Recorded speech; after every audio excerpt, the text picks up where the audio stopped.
सृष्टो व्यासर्गरूपा जगदवनविधौ पालनीया च रौद्री संहारे चापि यस्या जगदिदमखिलं क्रीडनं या पराख्या पश्यन्ति मध्यमाथो तदनु भगवती वैखरीवर्णरूपा सास्मद्वाचं प्रसन्ना विधिहरिगिरिशा राधितालङ्करोतु भगवत्यै नमः पराम्बिकायै नमः। चलिए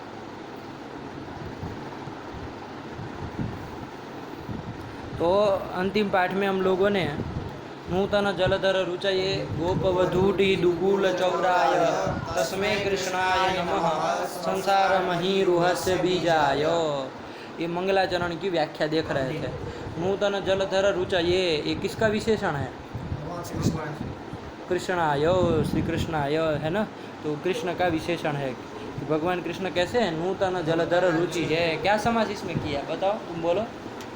नूतन जलधर रुचये, नूतन चासो जलधरः। वैयाकरण हो गया ऐसे समास बोलते हैं? वैयाकरण लोग ऐसे समास बोलते हैं। जैसे ही बोलना चालू करोगे समास, उससे पता चलेगा कि कितना व्याकरण पड़ेगा। हैं, ये तरीका ही नहीं है समास बोलने का। धरती इति धरः, जलस्य धरः इति जलधरः।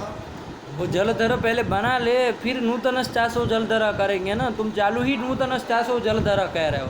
अब वो करने के बाद फिर जलधरा सिद्ध करोगे कि करोगे ही नहीं? ऐसे कैसे होगा? तो ये सब तरीका ही नहीं है बोलने का। इसका मतलब पाठ ही नहीं लगाया। बोलो। धरती इति धरः, जलस्य धरः इति जलधरः, नूतनश्चासो जलधर इति नूतन जलधर इति कर्मधारय समासः। इसको बुलवाया नहीं पाठ में समास क्या होता है? तो नूतन चासो जलधर बोल रहा है। तुम्हारी मूर्खता दिख रही है कि दूसरे किसी का मूर्ख तरीका? बोलो अभी। नूतन जलधरस्य रुचिः इति नूतन जलधर रुचि इति षष्ठीतत्पुरुषे समासः। नूतन जलधर रुचिरिव रुचिर्यस्य सः नूतन जलधर रुचिरिति बहुव्रीहि समासः। तस्मै नूतन जलधर रुचये।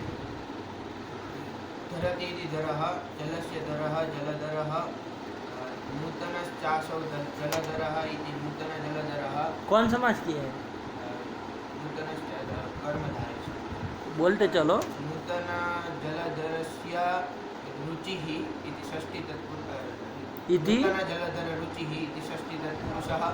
नूतन जलधर रुचिरिव रुचिः यस्य इति नूतन जलधर रुचिः इति बहुव्रीहि समासः। और खत्म हो गया। तस्मै नूतन जलधर रुचिः, ये कर दिया। आया कि नहीं? ये भगवान कृष्ण कैसे है?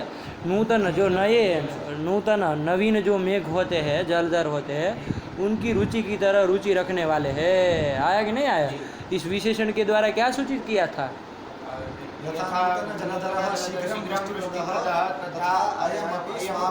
फलप्रदः, ऐसे ये भी स्वाभिलषित प्रदान, फल क्या प्रदान करने की इच्छा रखने, प्रदान करने वाले हैं, ये सूचित किया। ठीक है ना। चलिए फिर क्या कहा? दुकूल चौराय, इसमें क्या समास बोलो? गाः पान्ति इति गोपाः, गोपानां वधूटी गोपानां वधूटी गोपवधूट्यः। गोपानां वधूटी गोपवधूट्यः। गोपानां वधूट्यः गोपानां वधूट्यः इति गोपवधूट्यः। कौन समास? षष्ठी तत्पुरुष समासः। गोपवधूटी नाम दुकुलानि, गोपवधूटी दुकुलानि इति दुकूलानि, को दीर्घ नहीं है? दुकुलानि इति षष्ठी तत्पुरुषः। गोपवधूटी दुकुलानां चौराय चोरः गोपवधूटी दुकूल चौरः इति गोपवधूटी दुकूल चौरः। गोपवधूटी दुकूल चोरः। क्या क्या पहले विग्रह क्या बोले? गोपवधूटी दुकूल चौरः विग्रह है नहीं, गोपवधूटी दुकूलानां चौराय इति चौरः इति गोपवधूटी दुकूल चौरः षष्ठी तत्पुरुषः। तस्मै गोपवधूटी दुकूल चौराय। ऐसे कैसे हो रहा है बताओ? एक बार में नहीं निकल रहा है ना, इधर उधर हो रहा है। ऐसे नहीं होना चाहिए, दूसरे दिन साफ होना चाहिए बिल्कुल। गाः पान्ति इति गोपाः गोपानां वधूट्य इति गोपवधूट्य इति षष्ठीतत्पुरुषसमासः गोपवधूटीनां दुकूलानि इति गोपवधूटी दुकूलानि इति षष्ठीतत्पुरुषसमासः गोपवधूटी दुकूलानां चोरः इति गोपवधूटी दुकूलचोरः इति षष्ठीतत्पुरुषसमासः तस्मै गोपवधूटी दुकूलचौराय। इसलिए सहपाठी है ना ऐसे अच्छे रखने चाहिए, हितैषी रखने चाहिए कि टोके हमको, अरे अच्छा अच्छा अच्छा अच्छा बहुत अच्छा हो गया बहुत अच्छा, ऐसा कहने वाले सहपाठी नहीं रखने चाहिए। जो टोके ऐसे सहपाठी रखना चाहिए, है कि नहीं। बहुत प्रशंसा करे वैसे सहपाठी अच्छे नहीं, वो हानिकारक होते हैं। बताता नहीं है तुमको कि गलत बोल रहे हो कि क्या कर रहे हो, कि कहते हैं तो सुधारते भी नहीं हो, हैं कहाँ सुधार की, ऐसे ही अटक अटक करके बोल रहे हो, कितना अशुद्ध बीच में आ रहा है कि नहीं है। टोकने वाला आदमी 1000 बार टोक दे बीच में, इतना अशुद्ध बोलते हो, ऐसे क्यों बोलते हो। इसलिए कहते सब बैठे हैं ना, अच्छा रखना चाहिए। चलिए तो ये कर दे यार, ठीक है ना। इससे क्या कर रहे हैं, नमस्कार ये जो भगवान है उनकी संतुष्टता को सूचित कर रहे हैं कि वो भगवान, क्योंकि क्या नियम, संतुष्टम प्रभु आश्रय, क्या नियम है, संतुष्टम प्रभु आश्रय, संतुष्ट जो प्रभु होता है उन्हीं का आश्रय करना चाहिए ना, कि असंतुष्ट प्रभु का आचरण करना चाहिए, असंतुष्टों का आश्रय नहीं ना करना चाहिए। तो इसलिए भगवान, ये जो भगवान कृष्ण को हम नमस्कार कर रहे हैं वो संतुष्ट है, उनकी संतुष्टता को सूचित किए। गोपवधूटी दुकूल चौराय, आग ना असंतुष्ट प्रभु हो तो उसका आश्रय करना चाहिए। वो स्वयं असंतुष्ट है, आपको लूट लेंगे कि क्या करेंगे, असंतुष्ट का आश्रय नहीं करना चाहिए। जो संतुष्ट हो, संतुष्टम प्रभु आश्रय, तो चलिए तो यहाँ पर संतुष्टता बताई, गोपवधूटी दुकूल चौराय करके आया कि नहीं आया। फिर इसके बाद तस्मै कृष्णाय नमः, तो उसमें तस्मै आया ना, तो ये तस्मै में उन्होंने कहा यहाँ तत् शब्द जो है वो किमर्थक है, क्योंकि वो यत पदार्थ की अपेक्षा करता है। अब श्लोक में कहीं यत पद तो है नहीं, तो यत पदा भावे ये तत्पद जो है उसकी असंगति हो जाएगी, है कि नहीं है, असंगति हो जाए, क्योंकि यत तदोर नित्य संबंध, ये नियम कहा था ना। तो यत के बिना यदि केवल तत् हो तो वहाँ तत् शब्द क्या हो जाएगा, असंगति हो जाएगी। इस असंगति का समाधान करते हुए उन्होंने क्या बताया कि यहाँ तत् शब्द जो है वो क्या है, प्रसिद्धत्व सूचनाय, सामान्यतः प्रायशः मतलब अधिकतम सब लोगों में वो प्रसिद्ध है, इस चीज़ को सूचित करने के लिए। आया कि नहीं आया, सामान्यतः प्रसिद्धत्व सूचनाय तस्मै कृष्णाय नमः, उस कृष्ण को नमस्कार।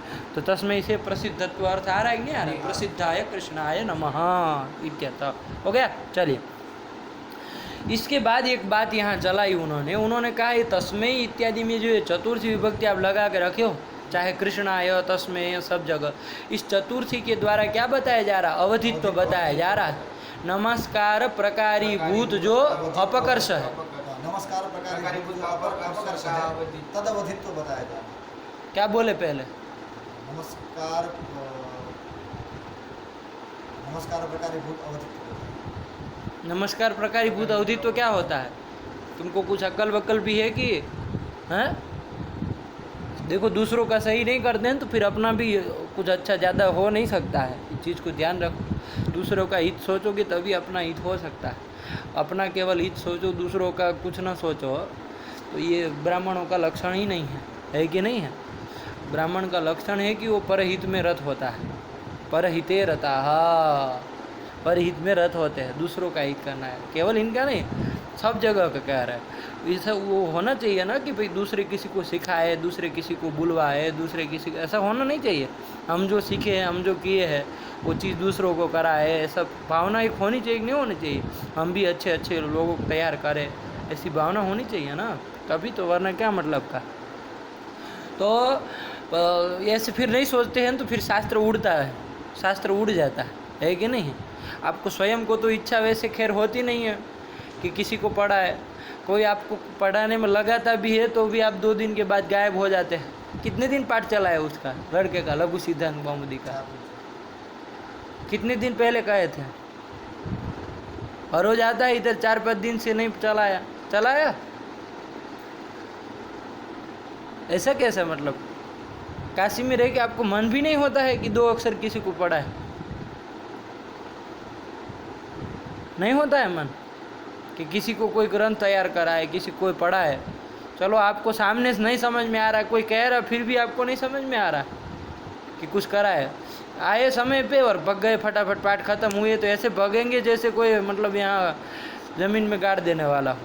अरे भाई आधे घंटे पढ़ा करके जाओ, जब कुछ जिम्मेदारी दी है तो सब जगह जिम्मेदारी का वो मतलब ध्वंस ही कर देना, ऐसा मतलब ऐसा कोई परंपरा आपके वंश की है क्या है कि कोई जिम्मेदारी दी है तो उसको निभाना ही नहीं सही रूप से, अंड बंड निभाना, तो फिर ये कौन तरीका होता है। चलिए, तो इसलिए पढ़ाना चाहिए, तुमको भी कह रहा है पढ़ाना चाहिए, जो पढ़ रहे हो तो वहाँ जा कर के पढ़ाया कर, है ना।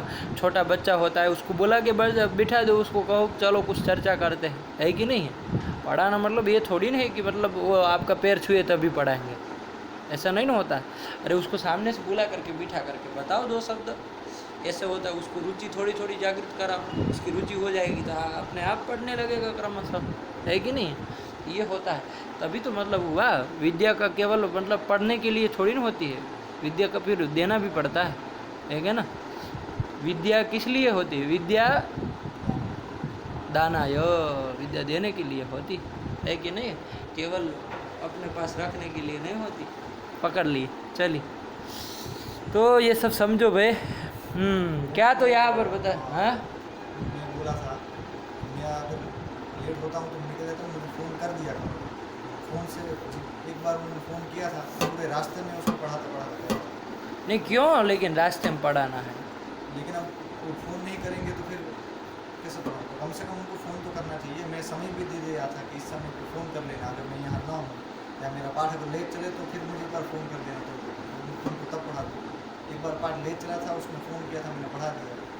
लेकिन जब साथ में बैठते हैं तो फिर सोचने लगते हैं कि अब तो हम उनके साथ पढ़ रहे हैं, तो उनसे कैसे पढ़ सकते। ऐसा कौन सोचा, वही ना, ऐसा कौन सोच लिया है, ऐसा क्यों सोचेगा। अभी देखिए बुला करके पूछते हैं, ऐसा सोचा है क्या, वो अपने दिमाग में भूत पालता है, अपने मन से जो मन में आया हो। मैं उस दिन काशनी में सवेरे आया था, उसको नहीं पढ़ा रहा था, पढ़ाते पढ़ाते आया था, पूरा पढ़ाई में बात गया था। नहीं पढ़ा मैं कहाँ मना, यहाँ आकर के क्यों नहीं पढ़ा, यहाँ क्यों नहीं भाई, ऐसे फ़ोन से क्यों पढ़ाना भाई, जब सामने उपलब्ध है तो, यहाँ आ रहे हो तो है। किनको, इनको क्या काम, मतलब काशी में है, घर पे जाना है, घर पे क्या जाना, घर पे क्यों जाना है, मतलब यहाँ से BHU चलते, कल एक दिन गया है, वरना तो यहाँ सीधे BHU ही भगते हैं महाराज। कल एक दिन गया वो वहाँ, वरना तो यहाँ से सीधे चलती बने। इधर गंगा स्नान आधे घंटा करेंगे, आधा घंटा लौंग लता खाएंगे, चाय पियेंगे, वो सब समय है। शास्त्र के लिए आधा घंटा नहीं निकाल सकते। BHU में जाके वहाँ सैर सपाटा करेंगे घंटा एक बैठ करके, जब तक कोई नहीं आया तब तक। गुस्सा दिलाने वाली बात मत करो, ये कौन तरीका है, ऐसा कौन सा काम होता है। 2 बजे उधर वो प्रोफेसर आ रहे हैं, काम तब आपका हो रहा है, उसके पहले तक आपको समय नहीं मिला कि पाठ पढ़ा कर जा सके आधा घंटा। ये सब कुछ नहीं, ये सब बहानाबाजी है, न करने का सब वो है ना। ये सब बहानेबाजी मत चलाओ, ये सब ऐसे लोगों को मत करो, प्रेरित मत करो। वो एक तो अपने आप में वो बहाने बनाने में मास्टर है, उसमें ऐसा तुम्हारे जैसे वो सहकार मिल जाएगा तो और साला ज़मीन में घुस जाएगा। चलिए, जैसे फालतू की बातें मत किया करो। अध्ययन के लिए आधा घंटा निकालना नहीं निकाल पाते साले चूतियों, क्यों पढ़ रहे हो, घर जाओ मरो सालो, क्यों पढ़ रहे हो इतना, आधा घंटा नहीं पढ़ा सकते हो। इसलिए पढ़ा है सिद्धांत कौमुदी का लघु सिद्धांत हो बाल मनोरमा के साथ की, ये उत्तर दो कि आधा घंटा सालो चूतियों नहीं पढ़ा पाते हो किसी को। मूर्ख तरीका, ये कौन तरीका होता है। इसलिए पढ़े हो शास्त्र कि आधा घंटा समय नहीं होता है, वहाँ जाना न वहाँ जाना न। मूर्ख तरीका, बोलना कभी मत आधा घंटा नहीं मिलता है, शास्त्र पढ़ाने में कौन सा बाधक हो जाता है, फालतू का।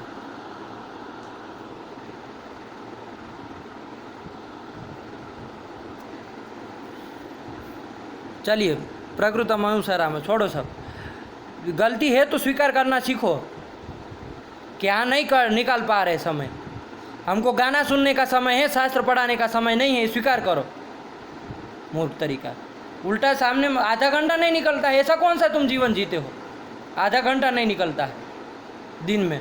ऐसा कौन सा व्यस्त काम करते? एक पाठ के अलावा दूसरा कौन काम करते हो दिन में शास्त्र लगाने के सिवा? क्या करते हो पूरे दिन? मूर्ख तरीका। बिगड़े है कि सब आधा घंटा शास्त्र के लिए नहीं निकाल सकते हो?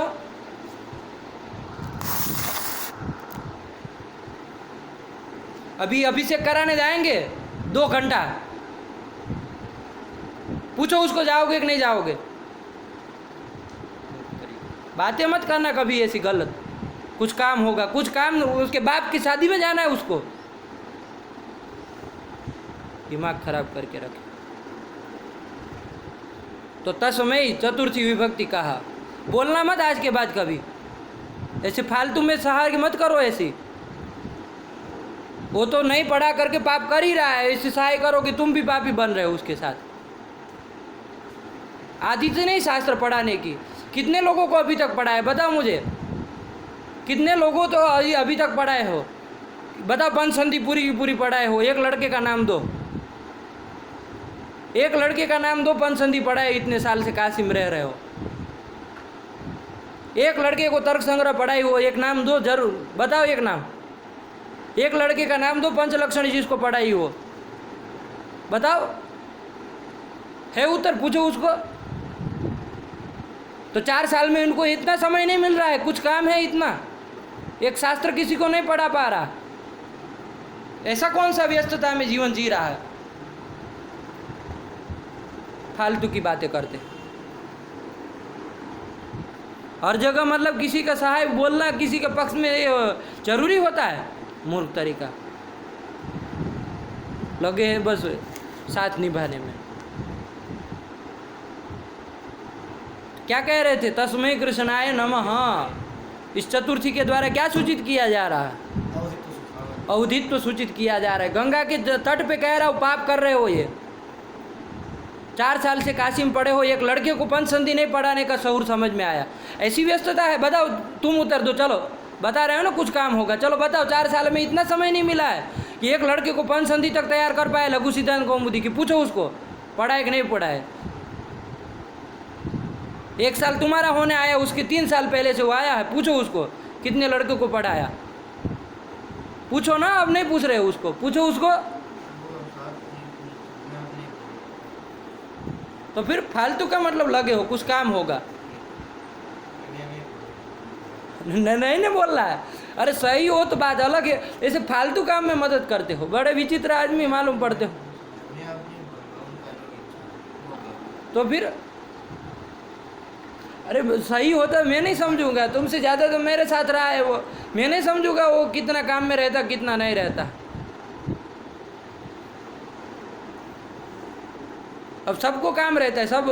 हम लोग क्या कभी BHU नहीं गए पढ़ने के लिए कि कुछ काम से हम लोग नहीं गए? हम लोगों को अपना कुछ काम नहीं था, ऐसे ही मतलब पैदा हुए बिना सर्टिफिकेट के। हम लोग भी तो सब करते करते पढ़ाए हैं। ऐसे थोड़ी, ये कौन तरीका होता? फिर ऐसे ही फालतू में रहेंगे बस, कोई ना कुछ, बस पढ़ रहे 10 साल पढ़ो, एक भी लोगों को पढ़ाया नहीं। तो तस्मै कृष्णाय नमः ये कहा चतुर्थी विभक्ति के द्वारा सूचित किया जा रहा है। क्या सूचित किया जा रहा है? किसका अवधित्व सूचित किया जा रहा है? सूचित किया जा रहा है कि नहीं है? कि जो अपकर्ष, ग्रंथकार नमस्कार कर रहा है तो ग्रंथकार में अपकर्ष है, मतलब अपकृष्टत्व है। तो अपकृष्टत्व किसकी अपेक्षा है? किम अवधिक है कि नहीं है? तो उस अवधि भगवान कृष्ण है। तो कृष्ण में जो अवधित्व है वो अवधित्व चतुर्थी के द्वारा बताया जा रहा है। तो अपकर्ष का, ग्रंथकर्तृनिष्ठ जो अपकर्ष है, उस अपकर्षत्व की, अपकर्ष की अवधि को सूचित कर रहा है चतुर्थी के द्वारा, है कि नहीं है? उस चतुर्थी के द्वारा वो अवधित्व सूचित किया जा रहा है कि श्री कृष्ण अवधिक जो अपकर्ष है कि नहीं, तादृश अपकर्ष बोधानुकूल जो व्यापार है वही नमः शब्दार्थ है। ये सब बातें हम लोगों ने बताई थी, है कि नहीं है? तो यहाँ अवधित्व उसके द्वारा बताया जा रहा है। मतलब कुल मिला के भगवान कृष्ण को नमस्कार कर रहे हैं। तो अंत तो गत्वा ये सब आशंका हुई थी, है ना, कि भाई ये जो अवधित्व बताना जो आप बता रहे हैं वो अयुक्त है, अनुचित है। क्यों अयुक्त है, क्यों अनुचित है? भगवती माना भावात, क्योंकि भगवान में कोई, ईश्वर में कोई प्रमाण नहीं है कि नहीं है? कोई प्रमाण नहीं है। तो जब कोई प्रमाण नहीं है तो ईश्वर जब है ही नहीं, तो फिर उसको नमस्कार करना, उसको अपकर्ष की अवधि कहना, ये सब क्या है? अनुचित है। आया कि नहीं आया? ये तस्मै कृष्णाय नमः के द्वारा अवधित्व बताना, है ना, अपकर्ष की अवधित्व बताना, ये सब क्या है? अनुचित है। चलिए, यही कर दिया। इसी आशंका को ध्यान में रख के उन्होंने ईश्वर साधक अनुमान को सूचित किया। ईश्वर साधक अनुमान को सूचित किया, है ना, किस पद के द्वारा? संसार मही रूहस्य बीजाय, ये चतुर्थ पाद के द्वारा, संसार मही रूहस्य बीजाय, इस पद के द्वारा वो जो आशंका हुई थी, वो आशंका का समाधान करने के लिए ईश्वर, क्योंकि आशंका यही थी ना, ईश्वर का में कोई प्रमाण नहीं है, तो वो बताना अयुक्त है। तो अब जब ईश्वर साधक अनुमान प्रदर्शित कर देंगे, ईश्वर साधक अनुमान सूचित कर देंगे, तो क्या हो जाएगा? और ईश्वर में प्रमाण हो जाएगा, और प्रमाण हो जाएगा, ईश्वर सिद्धि हो जाएगी, फिर उसको अवधि बनाने में कोई हर्जा नहीं है, ये समाधान हो जाएगा। तो इति रदि आशंक्य क्या उन्होंने किया? नैयायिक मते न ईश्वर साधक अनुमान सूचनाय आह, ईश्वर साधक अनुमान को सूचित किए संसार मही रूहस्य बीजाय, कि ये जो आपके भगवान कृष्ण है वो कैसे है? संसार रूप जो ये महीरूह मतलब वृक्ष है ना, संसारस्य महीरूह नहीं कहा, संसार एव महीरूह इति संसार महीरूह, कि संसार रूप जो ये महीरूह है उसके वो क्या है? बीज है। और बीज भी मतलब समवाय कारण नहीं, अपितु निमित्त कारण, इसलिए लिख दिया बीजाय निमित्त कारणाय इत्यर्थ। तो इससे क्या किया? ईश्वर साधक अनुमान सूचित किया ना। ईश्वर साधक अनुमान को कहा नहीं है, शब्द सह नहीं कह रहे, नहीं ना कह रहे, अनुमान का प्रयोग कहाँ कर रहे? अरे संसार मही रूहस्य बीजाय, यही कह रहे ना कि संसार का ये वो क्या है? निमित्त कारण है, यही कह रहे ना। तो इससे अनुमान सूचित कर रहे हैं। आया कि नहीं? अनुमान प्रयोग साक्षात कह नहीं दे रहे हैं, कंठतः नहीं बता रहे, सूचित कर रहे हैं। तो वही ईश्वर साधक अनुमान नहीं, अनुमानम नैयायिक मते न सूचयति, क्या? संसार मही रूहस्य बीजाय। आया कि नहीं? इसमें ये भी बता दिया संसार मही रूह में कर्मधारय करना है, और बीजाय मतलब निमित्त कारणाय, ये सब बातें हो गई। हो गया संसार मही रूहस्य बीजाय कृष्णाय नमः, संसार के जो निमित्त कारण है ऐसे कृष्ण को नमस्कार। हो गया। चलिए, इसके बाद हमको चलना था दिनकरी में। ननु ईश्वर नमस्कार रूपम मंगलाचरणम अयुक्तम, ये शंका की है। ननु ईश्वर नमस्कार रूपम मंगलाचरणम अयुक्तम, ईश्वर का नमस्कारात्मक ये मंगल आप कर रहे हैं, मंगल कर रहे हैं ना, नूतन जलधर रुचय कारिकावली का मंगलाचरण कर रहे हैं, है ना, ये कैसा है? ईश्वर को नमस्कार कर रहे हैं, तो ईश्वर नमस्कार रूपम ये मंगल है, तो ये मंगलाचरणम अयुक्तम। क्यों अयुक्तम भाई? तो कहा ईश्वरे माना भावा, ईश्वर में कोई प्रमाण नहीं है। जब ईश्वर में ही कोई प्रमाण नहीं तो ईश्वर को नमस्कार करना क्या है? अनुचित है, अयुक्त है। वही कह रहे ईश्वरे माना भावात, मतलब ईश्वर में कोई प्रमाण नहीं है। माना भावात मतलब प्रमाणा भावात, कोई प्रमाण नहीं है।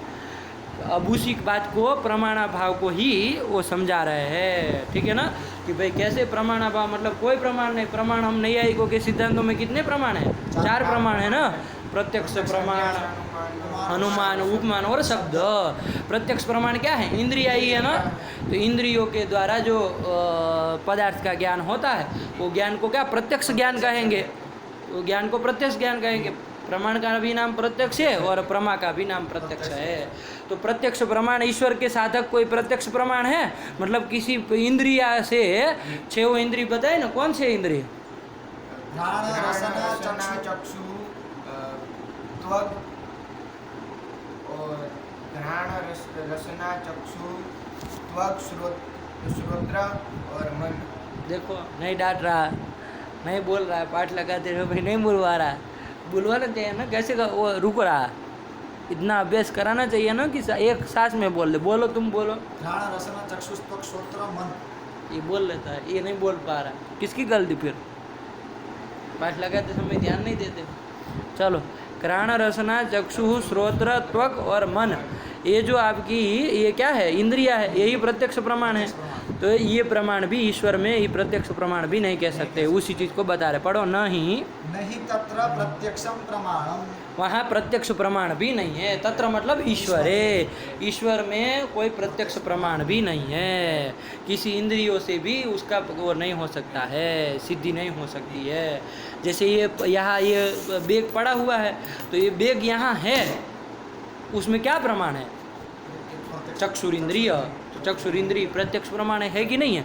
यहाँ ये पवन वो चल रहा है, मतलब क्या गंध आ रही है कि नहीं है किसी भी चीज़ की, गंगा के जल की, तो उसमें क्या प्रमाण है? घ्राणेन्द्रिय प्रमाण है। तो गंध में क्या प्रमाण हो? ये प्रमाण हो। ऐसे ईश्वर और इसी तरह और भी इंद्रिया है, कौन है? घ्राण हो गए, रसना। रसना जैसे आप मान लीजिए रस, वो मान लीजिए आम का रस पीते हैं अभी, तो मधुर रस का स्वाद आता है कि नहीं आता है? तो मधुर रस है, इसमें क्या प्रमाण है? आम जो होता है उसमें मधुर होता है, इसमें क्या प्रमाण है? गुड़ जो है वो मधुर होता है, इसमें क्या प्रमाण है? रसनेन्द्रिय प्रमाण है कि नहीं है कि मधुर होता है। इसी तरह जो आपका है ये पानी जो होता है ठंडा होता है, उसमें क्या प्रमाण है? त्वगिंद्रिय प्रमाण है कि नहीं है? तो ये और कौन बच गए? शब्द, जैसे मैं बोल रहा हूँ आप सुन रहे हैं, तो ये शब्द जो है उसमें क्या प्रमाण है? श्रोत्रेंद्रिय प्रमाण है कि नहीं है? फिर आप सुखी है दुखी है, इसमें कौन इंद्रिय प्रमाण है? मन इंद्रिय प्रमाण है। अरे मन सुखाद्युपलब्धि होती है ना, सुखाद्युपलब्धि साधनम इंद्रियम, सुखादि का ज्ञान होता है। सुखादि के ज्ञान का साधन कौन है? उपलब्धि मतलब ज्ञान। तो सुखादि के ज्ञान का साधन कौन है? मन है। तो सुखादि का ज्ञान, अहम सुखी अहम दुखी, ये ज्ञान किससे होता है? मन से होता है।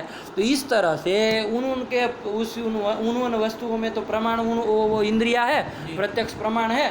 लेकिन ईश्वर में क्या प्रमाण है, ये प्रश्न है। तो प्रत्यक्ष प्रमाण नहीं है, नहीं प्रत्यक्षम प्रमाणम। आया कि नहीं आया? प्रत्यक्ष प्रमाण नहीं है। चलो, नहीं तत्र प्रत्यक्षम प्रमाणम अरूपी द्रव्यत्वेन बाह्य प्रत्यक्षः विषयत्वात्। क्यों प्रत्यक्ष प्रमाण नहीं है? तो उसमें ये दे रहा है, देखो हमारी इंद्रिया 6 इंद्रिय है ना, उसमें कोई बहिर इंद्रिय है, कोई अंतर इंद्रिय है। बता सकते हो बहिर इंद्रिय कौन है? घ्राण, रसना, चक्षु, त्वक, श्रोत्र, ये क्या है? बहिर इंद्रिय। और अंतर इंद्रिय कौन है? और ये मन। मन अकेला एक अंतर इंद्रिय है, ठीक है ना। तो बहिर इंद्रिय 5 हो गए और अंतर इंद्रिय 1 हो गए।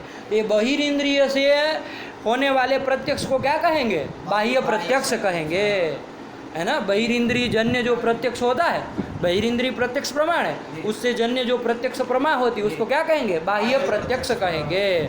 और अंतर इंद्रिय जो आपकी मन है, उससे जन्य जो प्रत्यक्ष होता है, उस प्रत्यक्ष को क्या कहेंगे?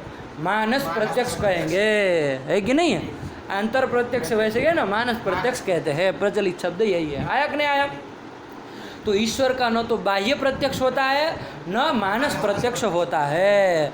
बाह्य प्रत्यक्ष क्यों नहीं होता है? तो उसके लिए लिख रहे हैं, ये क्या कह रहे हैं? अरूपी द्रव्यत्वेन बाह्य प्रत्यक्षः विषयत्वात्। बाह्य प्रत्यक्ष का विषय मतलब बाह्य प्रत्यक्ष किसका होता है? किस द्रव्य का होता है? तो बाह्य प्रत्यक्ष रूपी द्रव्य का ही होता है। रूपी द्रव्य मतलब रूप वाले द्रव्य, रूपम अस्य अस्ति इति रूपी।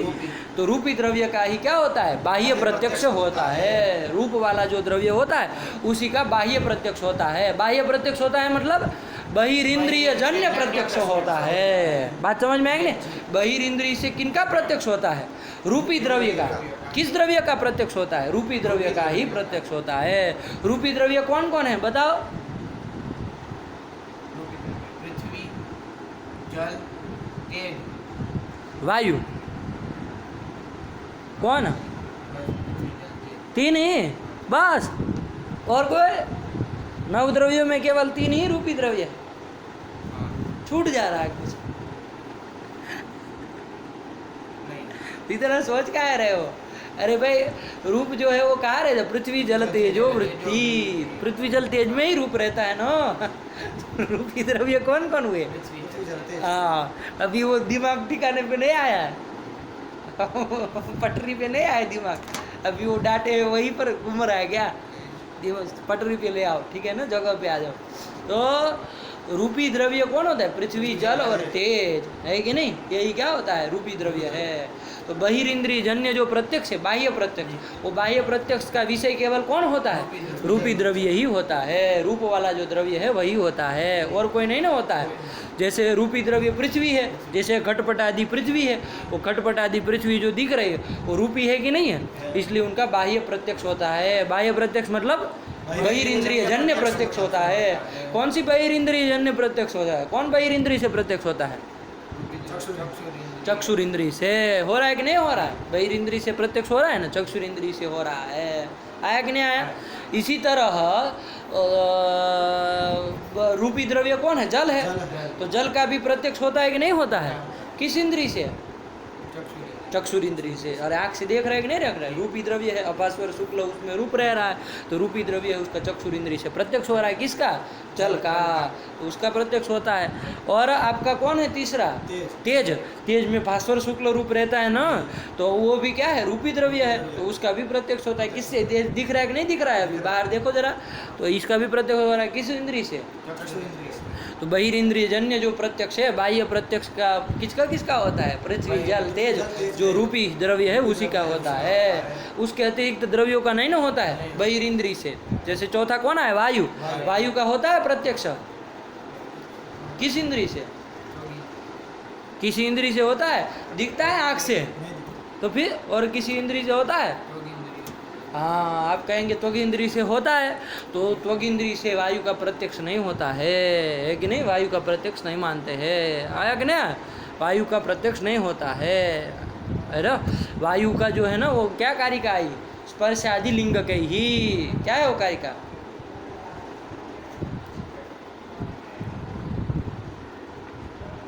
ये वायु के उसमें है ना, दो मत है। वायु का प्रकरण देखेंगे ना, उसमें आएगा। वायु का एक तो कहते हैं प्राचीन और नव्य न्यायिकों का दोनों का झगड़ा है। एक कहते हैं कि वायु का प्रत्यक्ष होता है, एक कहता है वायु का प्रत्यक्ष नहीं होता है। आया कि नहीं आया? तो वायु का प्रत्यक्ष नहीं होता है मत में हम चल रहे हैं कि नहीं? वायु का प्रत्यक्ष नहीं होता है। अरे रूपी द्रव्य नहीं ना है, तो रूपी द्रव्य नहीं है, उसका प्रत्यक्ष नहीं होता है। रूप वाला द्रव्य नहीं ना, उसका प्रत्यक्ष नहीं होता है। तो उनके मत में ही ये सिद्धांत है कि द्रव्य का यदि किसी द्रव्य का प्रत्यक्ष होगा तो कैसे द्रव्य का होगा? रूपी द्रव्य का ही बाह्य प्रत्यक्ष होगा। आया कि नहीं? प्रत्यक्ष होगा, और किसी द्रव्य का बाह्य प्रत्यक्ष नहीं होगा। आया कि नहीं आया? तो इसका नहीं होता। और आके आकाश, काल, दिग, आत्मा, मन, इसका तो बाह्य प्रत्यक्ष होता ही नहीं। किसी बहिरिंद्रिय से प्रत्यक्ष होता है? आकाश का नहीं ना होता है। किसी बहिरिंद्रिय से, आँख वाक से नहीं देख सकते हो, घ्राण से, चक्षु से, त्वक से, किसी से नहीं ना होता। तो बहिरिंद्रिय प्रत्यक्ष नहीं होता है। किसका? आकाश का। आकाश का, काल का, दिक का, आत्मा का। आत्मा का भी किसी बहिरिंद्रिय से प्रत्यक्ष नहीं ना होता है। आँख से आत्मा को नहीं देख सकते, है ना, नहीं देख सकते। और मन का भी नहीं होता है। तो बहिरिंद्रिय प्रत्यक्ष केवल किसका होता है? रूपी द्रव्यों का ही होता है। आया कि नहीं आया? तो रूपी द्रव्य तो ना, वो आत्मा का, वो रूपी द्रव्य का ही होता है। अब आत्मा का बहिरिंद्रिय जन्य प्रत्यक्ष हो सकता है? बहिरिंद्रिय क्यों? क्योंकि वो उसमें रूप नहीं है। आया कि नहीं आया? रूपी द्रव्य ही क्या होता है? बहिरिंद्रिय जन्य प्रत्यक्ष का विषय होता है। यही वो कह रहे, पढ़ो। अरूपी द्रव्यत्वेन बाह्य प्रत्यक्षा विषयत्वात्। कौन अरूपी द्रव्य है? ईश्वर। ईश्वर। ईश्वर जो है वो कैसा है? अरूपी द्रव्य है। ईश्वर कहाँ आता है? नव द्रव्यों में, आत्मा में आता है ना। वो कैसा है? अरूपी द्रव्य है ना। तो अरूपी द्रव्यत्वेन ईश्वरस्य अरूपी द्रव्यत्वेन बाह्य प्रत्यक्षा विषयत्वात्, है कि नहीं है? तो इसमें व्याप्ति बनानी हो तो क्या बनाएंगे? यत्र यत्र बाह्य प्रत्यक्षा विषयत्वम, यही हो जाएगा ना, है ना? मतलब इसका अनुमान कर लो, ईश्वरः बाह्य प्रत्यक्षा विषय। बाह्य प्रत्यक्ष का वो विषय नहीं है, मतलब बहिरिंद्रिय जन्य प्रत्यक्ष का वो विषय नहीं है। क्यों? अरूपी द्रव्यत्वात्, यही अनुमान है। तृतीयांत हेतु विक्रिया, पंचमी नहीं, अरूपी द्रव्यत्वेन। तो तृतीयांत भी हो सकता है हेतु, पंचम्यंत भी हो सकता है। कहा ना, तृतीयांत पंचम्यंतो वा हेतु। तृतीयांत भी हेतु होता है। हेतु वाक्य तृतीयांत भी हो सकता है, पंचम्यंत भी हो सकता है। तो अनुमान ही एक तरफ से कर रहा है कि ईश्वर बाह्य प्रत्यक्षा विषय। क्यों?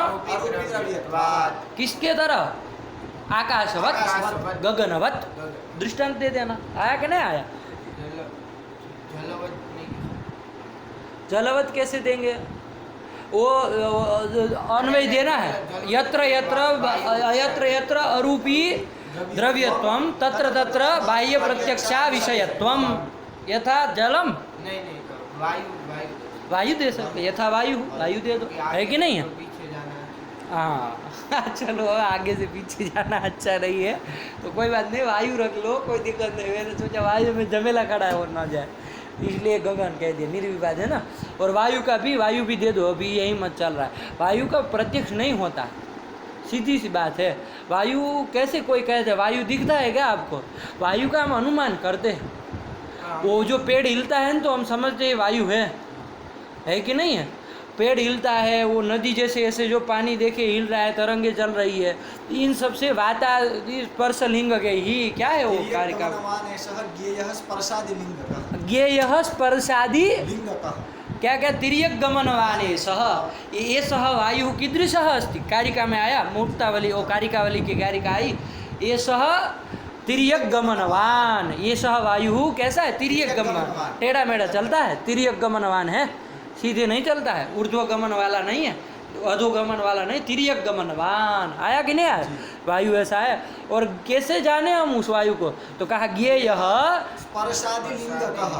स्पर्शादि लिंग के ही, क्या लिखा है? ज्ञेयः स्पर्शादि लिंगकः। लिंग कह है, लिंगकः। अरे वायु ज्ञेयः लिंग कह, चलो बहुरी कर दिए है ना, चलो कोई बात नहीं। लेकिन क्या कह रहे हैं कि वो स्पर्श आदि लिंगों के द्वारा जानना चाहिए। वो जो स्पर्श तुम कह रहे हो ना, उस वो लिंग है, हेतु है, उससे उसको जानना चाहिए, मतलब अनुमातव्य, अनुमेय, ज्ञेय मतलब अनुमेय, उन लिंगों के द्वारा है ना, स्पर्श आदि लिंगों के द्वारा आपको क्या जानना चाहिए? उसको समझना, उसको जानना चाहिए, अनुमेय। तो प्रत्यक्ष नहीं होता, यही कह रहे हैं ना। तो ये गाना भी इंद्रियार्थ सन्निकर्ष, हैं? इंद्रियार्थ सन्निकर्ष जन्य ज्ञान। तो इंद्रियार्थ सन्निकर्ष हो रहा है, उससे प्रत्यक्ष हो रहा है, लेकिन वायु के स्पर्श का प्रत्यक्ष हो रहा है। आपको त्वगिंद्री से क्या होता है? त्वगिंद्री से आपको स्पर्श का ग्रहण हो रहा है, वो स्पर्श को केवल ग्रहण कर रही, स्पर्श जो गुण है, उष्ण स्पर्श, शीत स्पर्श और अनुष्णा शीत स्पर्श, तो जल के उष्ण स्पर्श को, जल के शीत स्पर्श को ग्रहण करती है त्वगिंद्रिय, वो तेज के उष्ण स्पर्श को ग्रहण करती है, पृथ्वी के अनुष्णा शीत स्पर्श को ग्रहण करती है, वायु में जो अनुष्णा शीत स्पर्श है उसको ग्रहण कर रही है, उस गुण को ग्रहण कर रही है। कौन? त्वगिंद्रिय। आया कि नहीं आया? वायु को ग्रहण नहीं कर रही है, वो उस स्पर्श को, स्पर्श जो गुण है उसको ग्रहण कर रही, स्पर्श वाले को ग्रहण नहीं कर रही, वायु को ग्रहण नहीं कर रही।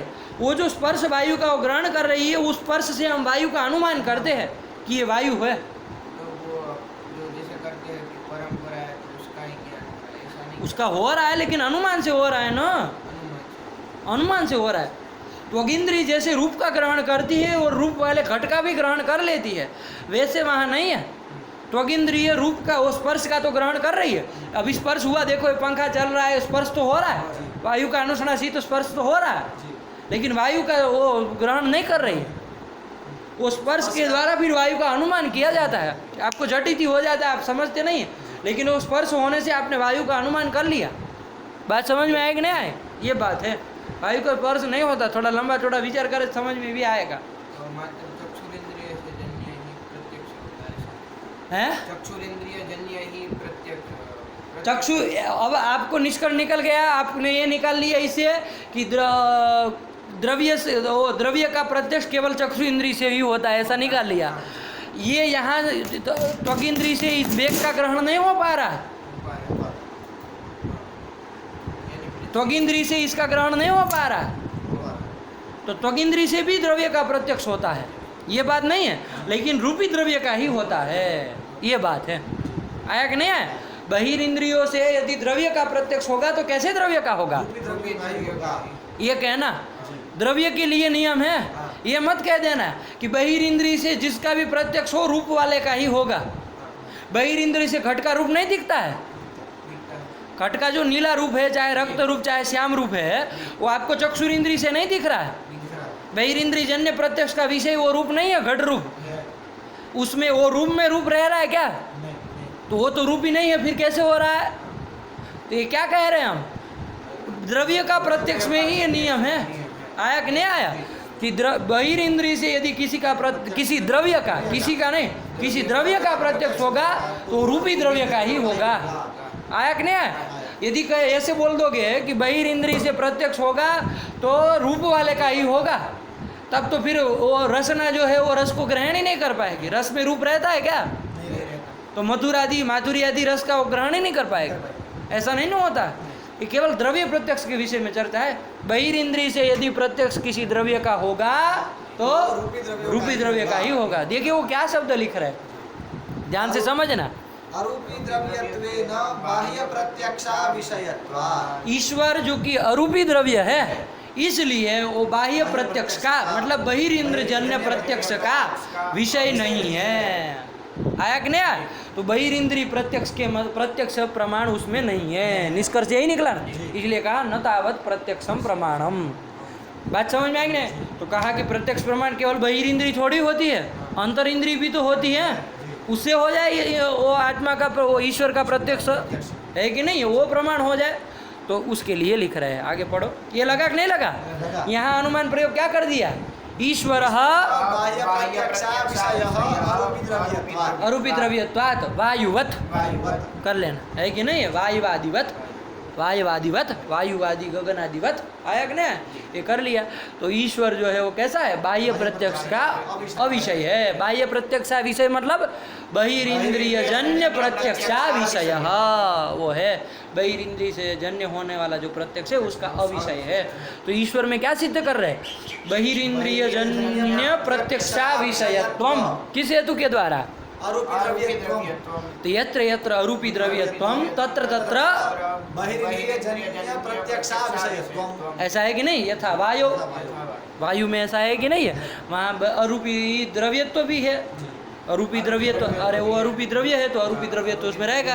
वहाँ बहिर्इंद्रिय जन्य प्रत्यक्षा विषयत्व भी है। आकाश आदि में भी है कि नहीं है? बहिर्इंद्रिय जन्य प्रत्यक्षा विषयत्व ईश्वर में सिद्ध कर दिया। तो मतलब बहिर्इंद्रिय प्रत्यक्ष से होने वाले प्रत्यक्ष का वो विषय नहीं है। आया कि नहीं? जब उसका विषय नहीं है तो इसका मतलब बहिर्इंद्रिय से उसकी सिद्धि नहीं हो सकती है। तो बहिर्इंद्रिय जो प्रत्यक्ष है वो प्रमाण नहीं है। अब अंतर इंद्रिय प्रत्यक्ष प्रमाण बच गया, उसका भी निषेध कर रहा है। पढ़ो। नापि मानसम। नापि मानसम मतलब मन इंद्रिय से जन्य प्रत्यक्ष का विषय भी वो नहीं है। कौन है? ईश्वर। ईश्वर जो है वो बहिर्इंद्रिय जन्य प्रत्यक्ष का भी विषय नहीं है। आया कि नहीं? क्यों नहीं है? पढ़ो। नापि मानसम परात्मनः परेण मनसा प्रत्यक्ष वारणाय आत्म प्रत्यक्षं प्रति परात्म व्यावृत्त विजातीय मनः संयोगत्वेन हेतुत्वस्य आवश्यकतया ईश्वरे तस्या भावात्। आया कि नहीं आया? ये कह रहा है। क्या समझ में आया? मन भी प्रमाण उसमें नहीं कह सकते हैं। ईश्वर कैसे उसमें मन प्रमाण भी नहीं कह सकते। मतलब मन इंद्रिय से जो मानस प्रत्यक्ष होता है वो ईश्वर का नहीं हो सकता है। क्यों नहीं हो सकता है भाई? थोड़ा विचार करिए, थोड़ा ध्यान से समझिए, मन का थोड़ा वो समझिए। मन जो है वो उसके द्वारा क्या होता है? सुख दुख आदि का ज्ञान होता है कि नहीं होता है? आत्मा में रहने वाले जो सुख दुख आदि है ज्ञान है उनका प्रत्यक्ष होता है कि नहीं होता है? क्या होता है? अहम सुखी होता है कि नहीं होता है? तो क्या हुआ? आत्मा में रहने वाले सुख का ज्ञान हुआ कि नहीं हुआ? मन से आत्मा का भी ज्ञान होता है, मन से आत्मा का भी प्रत्यक्ष होता है कि नहीं होता है? आप क्या बोले? अहम सुखी। तो अहम पदार्थ कौन है? अहम सुखी। सुखी मतलब सुखवान। अहम पदार्थ कौन है? शरीर जो आत्मा है कौन है भाई? वो आत्मा ही है ना। तो क्या इतना तो लंबा चौड़ा कर रहा है? अहम सुखी। तो अहम पदार्थ कौन है? वहाँ आत्मा। सुखी मतलब सुख वाला हो। तो अहम सुखी ये जो ज्ञान ऐसा होता है कि नहीं होता? आपको ऐसा ज्ञान होता है? अहम सुखी, अहम दुखी, अहम ज्ञानी, अहम ज्ञानवान, अहम इच्छावान, ऐसा ज्ञान आपको होता है कि नहीं होता है? तो ये ज्ञान जो हो रहा है, जैसे अहम सुखी ज्ञान ही ले लेते हैं। अहम सुखी ये ज्ञान का प्रकार कौन है? विशेष्य कौन है? बता सकते हो? सुखत्व प्रकार है? सुख प्रकार है और सुखी मतलब क्या? सुखवान। तो फिर कौन प्रकार हुआ? सुख घटवत भूतलम कहा तो कौन प्रकार है? घट घट प्रकार। अब यही सब समझाना बच गया है तो सुखत्व बोल रहे हो मूर्ख तरीका। सुख प्रकार है और सुखत्व कौन ज्ञान में प्रकार होगा? सुख प्रकार ज्ञान। मूर्ख तरीका है। कैसा वैयाकरण है? उसको सुखम शब्द नपुंसकलिंग में है ये भी नहीं पता है। मूर्ख तरीका कैसे वैयाकरण बन गए पागल। मुखम सुखम होता है, सुखम शब्द है ना नपुंसकलिंग में है। सुखम, ये सुखम ज्ञान हो तो उसमें सुखत्व प्रकार है। हमने पूछा अहम सुखी, ये ज्ञान में प्रकार कौन है? सुख। विशेष्य कौन है? सुखी अहम विशेष कौन विशेष्य है? सुखी अहम सुखी है ज्ञान का आकार। घटवत भूतलम है तो प्रकार कौन है? घट प्रकार विशेष्य कौन है? भूतल अहम सुख सुखी अहम, इसमें प्रकार कौन है? सुख प्रकार विशेष्य कौन है? अहम क्या यार आप लोग, ये तो बोल लिया। तुम क्या बोल रहे थे? सुखी बोले, वो सुखी है कौन? अहम अहम पदार्थी तो सुखी है, तो वही तो विशेष्य हुआ। लेकिन उसको अहम शब्द जब उसके लिए दिया तो बोलो ना अहम पदार्थ जो है वो विशेष्य है। आया कि नहीं आया? तो अहम सुखी से आपको एक तो अहम पदार्थ का भी ज्ञान हो रहा है और सुख का भी, प्रकारीभूत सुख का भी ज्ञान हो रहा है। अहम पदार्थ कौन है? आत्मा तो आत्मा का भी ज्ञान होता है। किससे हो रहा है? ये आँख से देख रहे हो अहम को, अहम पदार्थ को? मन से ही देख रहे हो ना। तो आत्मा का और आत्मा वृत्ति जो गुण है इन सब का प्रत्यक्ष किससे होता है? मन से मन से प्रत्यक्ष होता है। ये चीज समझ में आएगी नहीं आई? आत्मा का और आत्मा वृत्ति जो पदार्थ है गुण है उनका भी किससे प्रत्यक्ष होता है? मन से प्रत्यक्ष होता है। होता है कि नहीं होता है? तो मन से आत्मा का प्रत्यक्ष होता ही है, तो ईश्वर का भी हो जाए। ईश्वर भी तो आत्मा ही है, तो इसमें क्या हर्जा है? कोई कह सकता है ना कि मन इंद्रिय प्रमाण है ईश्वर में कहने के लिए, तो देखो नहीं कह सकते हो। नापि मानसम, नापि मानसम, ठीक है ना? क्यों नहीं कह सकते हो? देखो हमको आत्मा का ज्ञान होता है और आत्मवृत्ति गुणों का ज्ञान होता है, लेकिन किस आत्मा के वृत्तियों के गुणों का ज्ञान होता है? अपने कि दूसरे के? अपने हमारे आत्मा में जो सुख है उसी का हमको ज्ञान होगा ना, उसी का हमको मन इंद्रिय से प्रत्यक्ष होता है ना। दूसरे के अंदर जो सुख है, ज्ञान है, वो हमको पता चलता है? नहीं ना पता चलता है, उसको पूछना पड़ता है हमको, है कि नहीं है? चाहे अथवा तो अनुमान कर दे, जैसे मुंह लटका के बैठा होता है तो हम अनुमान करते हैं कि दुखी लग रहा है। ऐसे हंस रहा हो पागलों की भांति तो कहेंगे कि सुखी है कि नहीं है? तो ये अनुमान करते हैं हमको उसका ज्ञान नहीं ना होता है। मन इंद्रिय से उसका मानस प्रत्यक्ष, दूसरे के सुख दुख का ज्ञान नहीं ना होता है, दूसरे के ज्ञान का ज्ञान नहीं होता है ना? परात्मक वृत्ति गुणों का ज्ञान नहीं ना होता है, उसे परात्मा का भी ज्ञान नहीं होता है कि नहीं है? पर आत्मा का भी अपने मन से ज्ञान नहीं हो सकता है। बात समझ में आई कि नहीं आई? तो हमको जो आत्म प्रत्यक्ष हो रहा है, हमारा ही आत्म प्रत्यक्ष हो रहा है ना, उसके प्रति कारण क्या कहेंगे बताओ? चलो, मन इंद्रिय से क्या होता है? आत्मा का प्रत्यक्ष होता है ना? अपने स्वात्मा का, स्वात्मा उसको बोल दिया जाए, अपना आत्मा है, और स्व न बोले तब भी अपना ही समझेगा। तो वो आत्मा का प्रत्यक्ष होता है कि नहीं होता है? अपने आत्मा का प्रत्यक्ष होता है। परात्मा का प्रत्यक्ष होता है? दूसरा जो आत्मा है उसका प्रत्यक्ष होता है?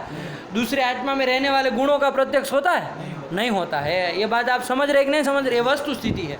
अब आपको पूछा जाए कि आत्मा का प्रत्यक्ष आपको हो रहा है, उसके प्रति क्या कारण है? मन कारण है। कौन कारण है? मन कारण है। मन कारण है, यही कहोगे ना? तो मन तो आपका है ही, दूसरे का क्यों प्रत्यक्ष नहीं होता है? दूसरे मन तो आपका है ही, दूसरे आत्मा का क्यों प्रत्यक्ष नहीं होता? परात्मा का प्रत्यक्ष क्यों नहीं होता? आत्म मन संयोग कारण है। क्या कारण है? मन कारण गलत नहीं बोला है, मन कारण है। मन से क्या होता है? आत्मा का प्रत्यक्ष क्या कब होगा? मन का उस आत्मा के साथ सन्निकर्ष होगा, संयोग होगा। अरे मन भी द्रव्य है, आत्मा भी द्रव्य है, तो आत्मा मन संयोग होगा कि नहीं होगा? वही सन्निकर्ष है। वो संयोग होने के बाद ही हो। अरे चक्षुर इंद्रिय से घट का प्रत्यक्ष कैसे होता है? चक्षुर इंद्रिय से होता है, लेकिन चक्षुर इंद्रिय का और उस घट का प्रत्यक्ष होता है कि नहीं होता है? प्रत्यक्ष नहीं, सन्निकर्ष होता है कि नहीं होता है? संयोग होता है। और फिर जाके प्रत्यक्ष होता है। उसी तरह यहाँ पर मन से आत्मा का, आपके आत्मा का प्रत्यक्ष होगा, लेकिन कैसे होगा? वो मन का और आत्मा का सन्निकर्ष होगा कि नहीं होगा? तो आत्म मन संयोग, ये कारण कहेंगे कि नहीं कहेंगे? आपका आत्म प्रत्यक्ष किम कारणम? आत्मनः संयोगः कारणम, आत्म मन संयोग कारणम। तो आत्म मन संयोग होता है कि नहीं होता है? आत्मा कैसा पदार्थ है? विभू पदार्थ है। विभू पदार्थ होता है, उसका क्या होता है? विभू किसको कहते हैं? विभुत्व, विभुत्वम, सर्वमूर्त द्रव्यों के साथ उसका आत्मा का क्या होता है? संयोग होता है। मन कैसा पदार्थ है? मूर्त पदार्थ है। तो वो मन के साथ उसका क्या होगा? संयोग होगा कि नहीं होगा? तो आत्म मन संयोग जब होता है तो आत्म प्रत्यक्ष होता है। बात समझ में आई कि नहीं आती? तो आत्म प्रत्यक्ष से किम कारणम? ये आप कार्य कारण भाव बोलेंगे कि नहीं बोलेंगे? कहेंगे कि नहीं कहेंगे? वो तो ये कहेंगे। अब देखो, दूसरे जो परात्मा है उसका आपके मन के साथ संयोग है कि नहीं है? देखते हैं, कौन बताते हैं, कौन सही बात है कि नहीं है? अपने आत्मा का तो मन के साथ संयोग है ही, उसमें तो कोई हर्जा नहीं। परात्मा का भी तो मन के साथ संयोग है ना? क्यों, कैसे? वो परात्मा भी तो विभू ही है, आत्मा सब विभू ही है। विभू है मतलब सर्वमूर्त द्रव्य संयोगी है। तो वो अपना जो मन होगा, पर मन होगा, उसके साथ संयोग होगा, और अपना जो मन है उसके साथ, सर्वमूर्त में तो ये मन भी तो आ गया, अपना मन भी तो आ गया, तो उसके साथ भी उसका सहयोग रहना है कि नहीं रहना है? तो ये भी तो रह गया। तो फिर परात्मा का प्रत्यक्ष होना चाहिए कि नहीं होना चाहिए? लेकिन होता है क्या? परात्मा का प्रत्यक्ष नहीं होता है, ये वस्तु स्थिति है। ये आप समझ रहे कि नहीं समझ रहे? स्वात्मा का ही प्रत्यक्ष होता है, परात्मा का प्रत्यक्ष नहीं होता है। तो परात्मा के प्रत्यक्ष में किम कारणम? आप लोग बोलिए ना, सही से बन नहीं रहा है। आत्मा मन संयोग कारणम कह रहे, तो आत्मा मन संयोग परात्मा के साथ भी तो हो रहा है, तो प्रत्यक्ष होना चाहिए, लेकिन होता नहीं है। तो अभी इसको कारण को और सुदृढ़ करना पड़ेगा ना, और मार्जित करना पड़ेगा। तो क्या कहेंगे? कोई विलक्षण आत्मा मन संयोग जो है वो कारण है। क्या कहेंगे? विलक्षण आत्मा संयोग कारण है। ऐसा विलक्षण मतलब ऐसा कि जो यही लेना है, स्वात्मा के साथ जो स्वमन का जो संयोग है वही स्वात्म प्रत्यक्ष कारणम। आया कि नहीं आया? ऐसा विजातीय विलक्षण आत्म मन संयोग को कारण मानना पड़ेगा। आत्म संयोग सामान्य को कारण मान सकते हो? आत्म प्रत्यक्षम प्रति आत्म मन संयोग सामान्य को कारण मान सकते हो? अभी तो क्या कहना पड़ेगा? स्वात्म मन संयोग को ही कारण कहना। स्वात्म मन मत बोलो, विजातीय विलक्षण, उसको अभी बोल नहीं पाओगे, अभी इतनी औकात नहीं है कि बोल दो कि वो विलक्षण विलक्षणीय क्या उसमें होगा। विलक्षण आत्म मन संयोग ही कोई कारण है, विजातीय आत्म मन संयोग ही कोई कारण है। वो संयोग कैसा? विजातीय विलक्षण, सामान्य संयोग कारण नहीं है। यदि आत्म मन संयोग सामान्य को कारण माने तो परात्मा के साथ भी तो मन संयोग हो ही रहा है, अपने मन का संयोग हो ही रहा। परात्मा का प्रत्यक्ष होने की आपत्ति आएगी कि नहीं आएगी? इसका वारण करने के लिए क्या बोलना पड़ेगा? आत्मक प्रत्यक्षम प्रति कैसा संयोग? आत्म मन संयोग, लेकिन कैसे संयोग कारण? विजातीय आत्म मन संयोग, विजातीय संयोग कारण है। आज्ञा विलक्षण कोई संयोग है जो कारण है। वो विलक्षण कैसा कि जो परात्मा के साथ अपने मन का संयोग है वो न आए, ऐसा कोई विजातीय संयोग कहना पड़ेगा। ये बात समझ में आ रही कि नहीं आ रही है? तो ऐसा जब कारण कहना पड़ेगा, ये बात तो पक्की है। तो अब क्या बोलेंगे? कार्य कारण भाव आत्म प्रत्यक्षम प्रति विजातीय आत्मन संयोग कारण, ये कहना पड़ेगा। अब जब ये कह दोगे, अब ऐसा विजातीय जो संयोग, आत्ममन विजातीय संयोग जो है वो ईश्वर के साथ हो पाएगा क्या? क्योंकि विजातीय अब तो विलक्षण, अब बस केवल उसी का लिया जाएगा, स्वात्मा का ही वो मन के साथ जो संयोग है वही संयोग आत्म प्रत्यक्ष के प्रति कारण है। तो वो संयोग आपका ईश्वर के साथ मन संयोग तो है, लेकिन वो विजातीय आत्म मन संयोग हुआ, इसलिए उसका प्रत्यक्ष नहीं हो सकता है। आया कि ना? पर आत्मा का प्रत्यक्ष वारण करने के लिए आपको विजातीय आत्म मन संयोग का कहना ही पड़ेगा कारण के रूप में, और जब ये कह दोगे तो ईश्वर प्रत्यक्ष नहीं हो सकता है। बात समझ में आई कि नहीं आई? यही चीज वो कहना चाह रहे। पढ़िए, नापि मानसम परात्मनः परेण मनसा, मतलब दूसरा आत्मा है, उसका परिणाम मतलब दूसरे मन से, आत्मा दूसरा और मन किसी दूसरे से। प्रत्यक्ष वारणाय परात्मन मतलब पर जो आत्मा है, दूसरा जो आत्मा है, उसका परिणाम मनसा प्रत्यक्ष वारणाय है कि नहीं, उसके लिए जो अलग मन बना है। अरे सब आत्मा के लिए भिन्न भिन्न मन है कि नहीं है? प्रति आत्मनियतत्वाद है ना, आया ना, प्रति आत्मा एक एक मन दिया गया है। तो उस मन से तो उस आत्मा का प्रत्यक्ष हो, लेकिन दूसरे मन से दूसरे आत्मा का प्रत्यक्ष नहीं ना हो सकता। इस प्रत्यक्ष का वारण करने के लिए आपको क्या कहना पड़ेगा? पढ़ो।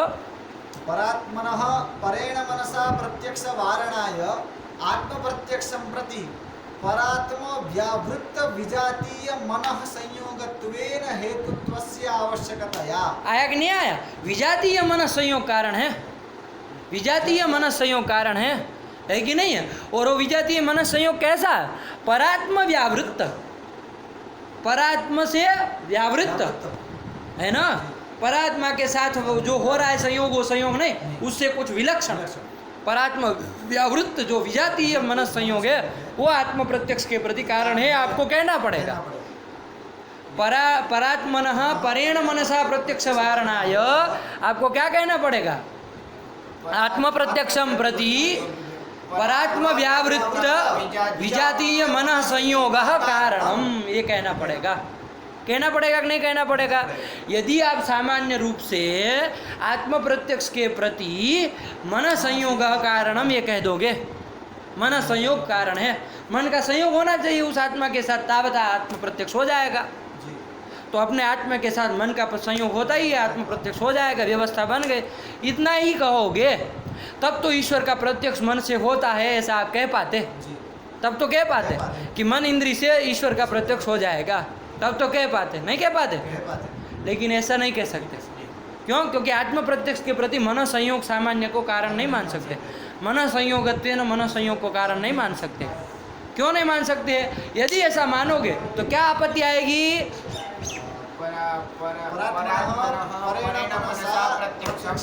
पर आत्मा से पर मन का प्रत्यक्ष होने लगता, और केवल इतना नहीं, पर मन से पर आत्म वृत्ति गुणों का भी प्रत्यक्ष होने लगता। ये भी तो आपत्ति आती है। अरे जब वो भी तो होने लगता है, मन संयोग चाहिए, तो मन संयोग वो भी आपत्ति आती है। अभी चूंकि आत्मा का ही प्रकरण चल रहा है इसलिए उसी में कह रहे, वरना ये सब होता था ना। अरे पर आत्मा वृत्ति गुणों का भी प्रत्यक्ष होने लगता है।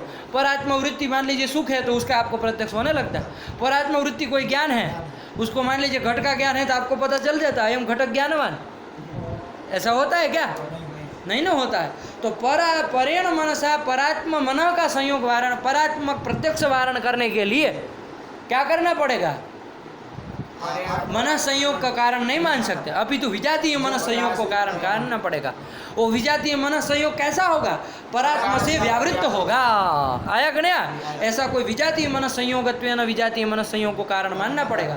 और जब ये कह दोगे, इस ऐसी आपत्ति वारण करने के लिए जब आप ये कह दोगे, अब ईश्वर का प्रत्यक्ष हो सकता है? नहीं हो सकता, क्योंकि उसके साथ विजातीय मन संयोग नहीं है। अब वो विलक्षण विजातीय मन संयोग केवल स्वात्मा के साथ ही होगा, वही विजातीय संयोग करके यहाँ कारण करके लिया जाएगा।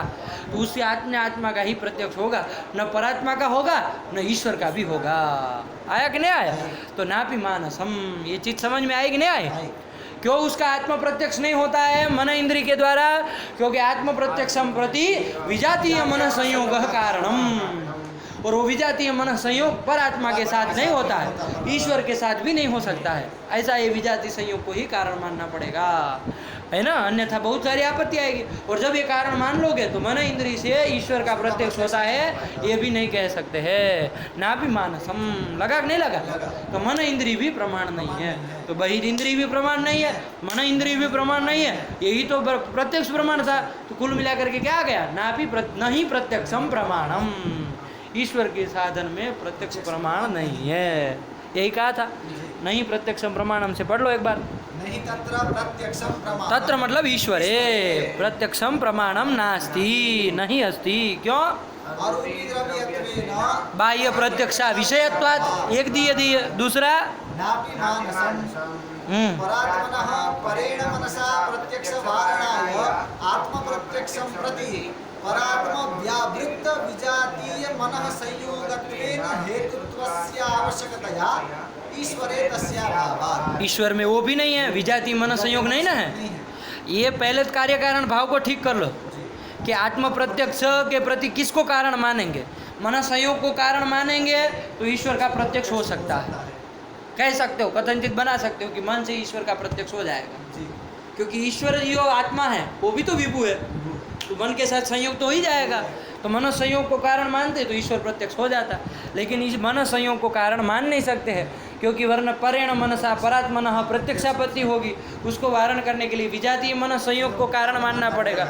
वो विजातीय मन संयोग ईश्वर के साथ नहीं होता, जैसे परात्मा के साथ नहीं है वैसे ईश्वर में भी वो विजातीय मन संयोग नहीं है, इसलिए ईश्वर का भी प्रत्यक्ष नहीं होता है। वही का ई प्रत्यक्ष वारणाय आत्म प्रत्यक्षं प्रति परात्म व्यावृत्त विजातीय मन संयोगत्वेन हेतुत्वस्य आवश्यकतया ईश्वरे तस्य, तस्य मतलब विजातीय मन संयोगस्य अभावात नापि मानसम, मानस भी नहीं हो सकता है। आया कि नहीं आया?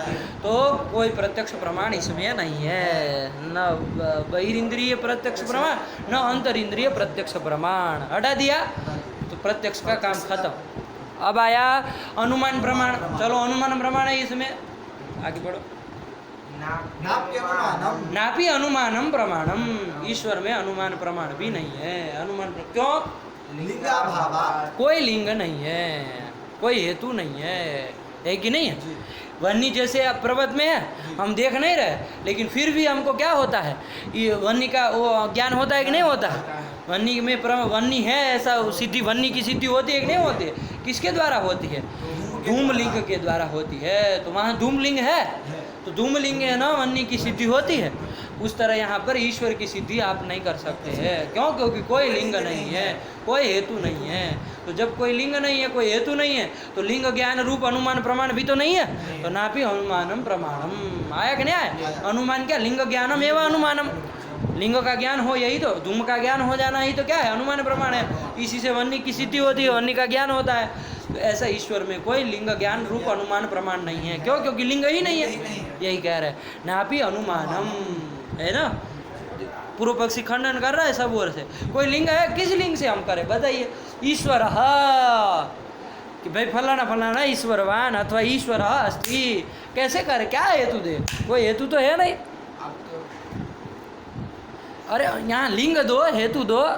अभी शब्द प्रमाण में हम जाएंगे आगे, शब्द प्रमाण में नहीं गए अभी, आप तो कर रहे हो।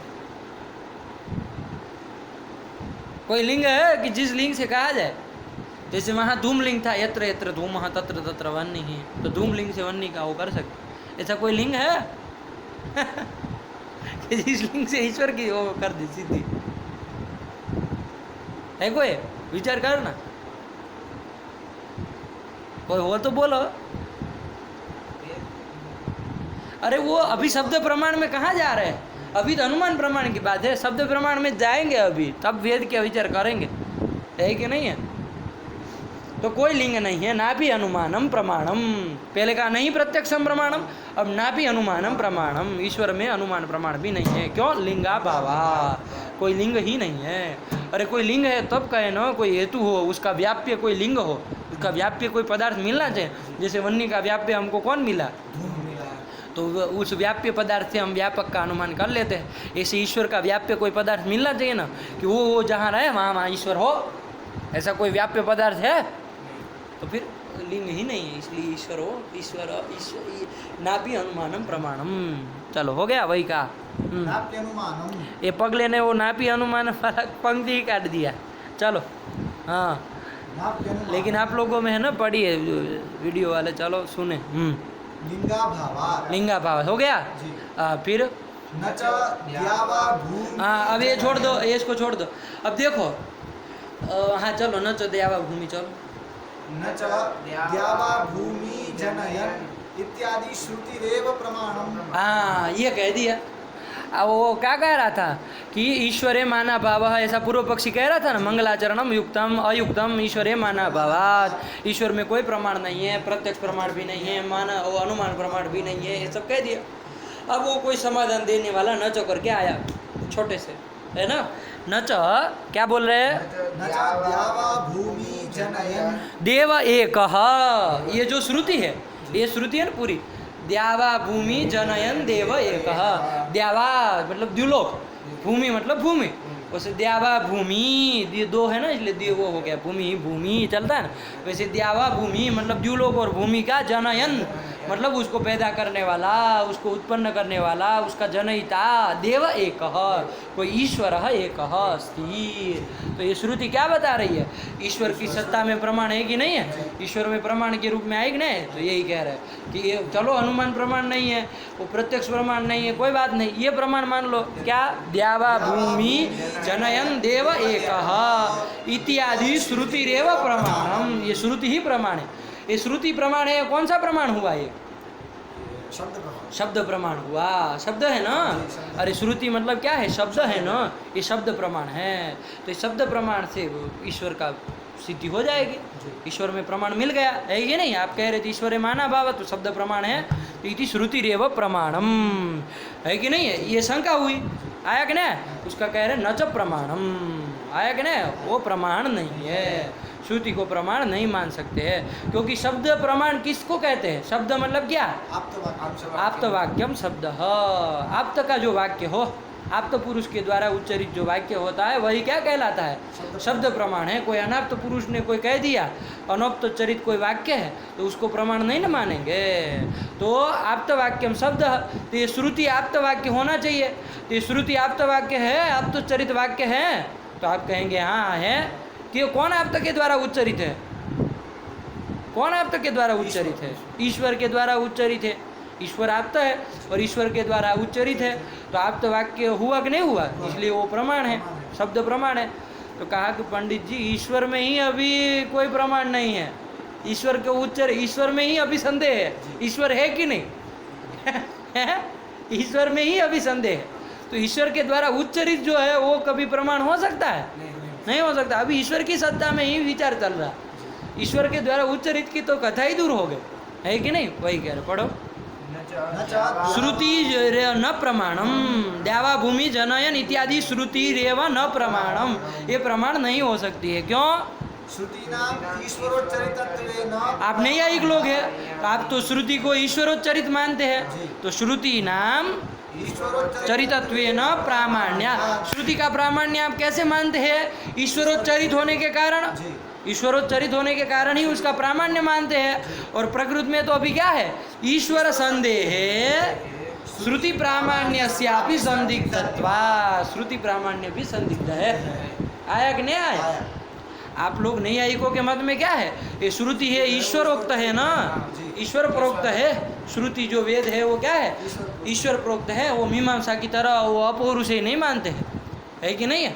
मीमांसा की तरह वो मीमांसक लोग क्या मानते हैं? वो तो वेद को अपौरुष है, कैसी पुरुष का को कृति नहीं मानते हैं, ईश्वर की भी कृति नहीं मानते वो लोग तो। लेकिन नैयायिक ऐसी कल्पना नहीं करेगा ना फालतू के, वो तो सटीक विचार करता है, ऐसे कैसे अपौरुष है कोई चीज़ होगी, है कि नहीं? तो वो कहता है कि ईश्वरोच्चरित है। कौन है? श्रुति जो है वो। तो ईश्वरोच्चरितत्व है ना श्रुति का प्रामाण्य। अभी ईश्वर में ही संदेह है, तो श्रुति का प्रामाण्य भी तो संदिग्ध ही हो जाएगा। आया कि नहीं आया? शब्द जो है ना वो दो तरह के होते हैं, शब्द प्रमाणम शब्द द्विविधः। आया ना? कौन? वैदिकम लौकिकम च। शब्द प्रमाण दो प्रकार का होता है, वैदिक और लौकिक। वैदिकम सर्वमेव प्रमाणम, वैदिकम सर्वमेव प्रमाणम। वैदिक जो श्रुति वाक्य हो सर्वमेव प्रमाण। क्यों? हेतु दिया, चूंकि ईश्वर ने कहा इसलिए सर्वम प्रमाणम। ईश्वर चूंकि आपता है ना, ईश्वर आपकी तरह झूठ नहीं ना बोलता है कभी।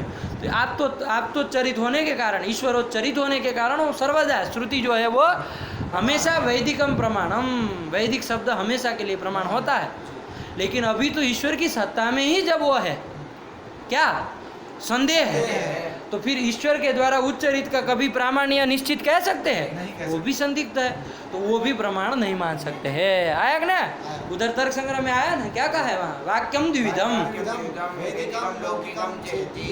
कोई वैदिक होता है, कोई लौकिक होता है। वैदिकम ईश्वरोच्चरितत्वात् सर्वमेव प्रमाणम, लौकिकम तु आप्तोक्तम प्रमाणम अन्यद प्रमाणम। लौकिक वाक्य जो होता है वो दो तरह का होता है, एक आप्तोच्चरित होता है, एक अनाप्तोच्चरित होता है। तो आप्तोच्चरित होता है वही शब्द प्रमाण है, अनाप्तोच्चरित है वो अप्रमाणम, अन्यद अप्रमाणम। तो अनाप्तोच्चरित यदि कोई है, कोई झूठे आदमी ने करण जैसे लोगों ने बोला है, तो वो क्या है? अप्रमाण है। आया कि नहीं आया?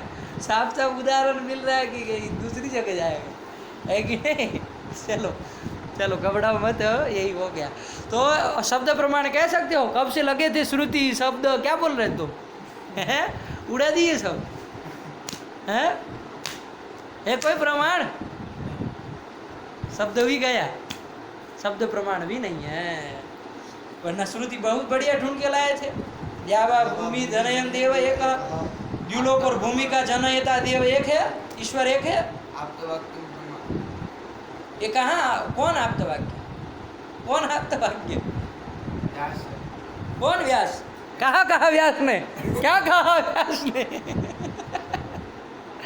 क्या कहा व्यास ने? है? क्या कहा? भगवान में लिखा है। क्या कहा व्यास ने? पांच। कहा और क्या कहा, सब बताओ। व्यास चरित वाक्य को प्रमाण कह रहा है पगला आदमी। अरे वो व्यास भी तो वेद मूल ही तो लिखते हैं, निगमत कल्पतरोर गलितम फलम, उसका सब निगम का ही होता है, वो वेद के आधार पर ही चलता है। अब जब उसका मूल जो खराब हो गया, उसका मूल निगम है ना। अरे ऐसा नहीं, आप्तवाक्यम प्रमाणम तरी। अरे वो स्वयं कह रहा है कि मेरा ये जो लिखा बोला गया वो सब वेद मूल है, वेद मूलक है मेरा, सबके सब पुराण। व्यास स्वयं प्रतिज्ञा कर रहे हैं, आपके कहने से थोड़ी ना होगा। व्यास को आप तो मानिए, ठीक? इसलिए बेचारा सही कह दिया ना कि हमारा इसमें कुछ नहीं है, ये सब निगम कल्प फल है, उसका एक गलित फल है, मतलब वेद मूलक है हमारा पुराण सारा का सारा, है कि नहीं है? तो जब वेद मूलक है तो वेद का जब अब प्रामाण्य संदिग्ध हो गया तो तन मूलक पुराण का प्रामाण्य मतलब बरकरार रहेगा, वो संदिग्ध नहीं हो जाएगा। तो फिर कौन व्यास? कहाँ का व्यास? क्या प्रमाण है बताओ? उसमें चलो तुमको इसलिए प्रश्न हुआ क्योंकि वो तो ईश्वर ने कहा नहीं है, इसलिए कह देते कि भाई व्यास कोई आप तो पुरुष है, उसने कहा कि ईश्वर अस्ति कृष्णस्तु भगवान स्वयं, कृष्णस्तु भगवान स्वयं। और भी बहुत सारा जन्माद्यस्य यतोन्वयादितरतस्, बहुत सारा कुछ बोलेंगे उसमें, है कि नहीं है? लेकिन वो स्वयं कह रहे हैं ना कि ये सब हमारा निगम कल्पतर और गलितम फलम। हम क्या करें भाई? अपने हाथ सब कुल्हाड़ी मारे हुए हैं पैर पे, नहीं समझे? तो फिर वेद मूलक ही है वो पुराण भी, है ना? और वेद मूलक है इसीलिए उसका भी प्रामाण्य। यदि वेद मूलक नहीं होता हम उसको भी नहीं मानते। व्यास कौन चीज होता? वेद मूलक है इसलिए व्यास को प्रमाण मान रहे। आया कि नहीं आया? व्यास का भी प्रामाण्य है कि किस लिए है? चूंकि वो वेद मूलक बात करते हैं। स्मृति जो है आपके, जो ये मनुस्मृति इत्यादि इत्यादि स्मृतियाँ है, आप कहेंगे उसमें भी कहीं कहीं ईश्वर का वो प्रमाण के रूप में आया होगा, तो स्मृति का भी प्रामाण्य वेद मूलकत्व है ना। है किसी का यहाँ स्वतंत्र प्रामाण्य आपके यहाँ है ही नहीं, छोड़ दो, सब वेद मूलक है तभी प्रमाण है। वेद से विरुद्ध कुछ बात करेंगे गलत,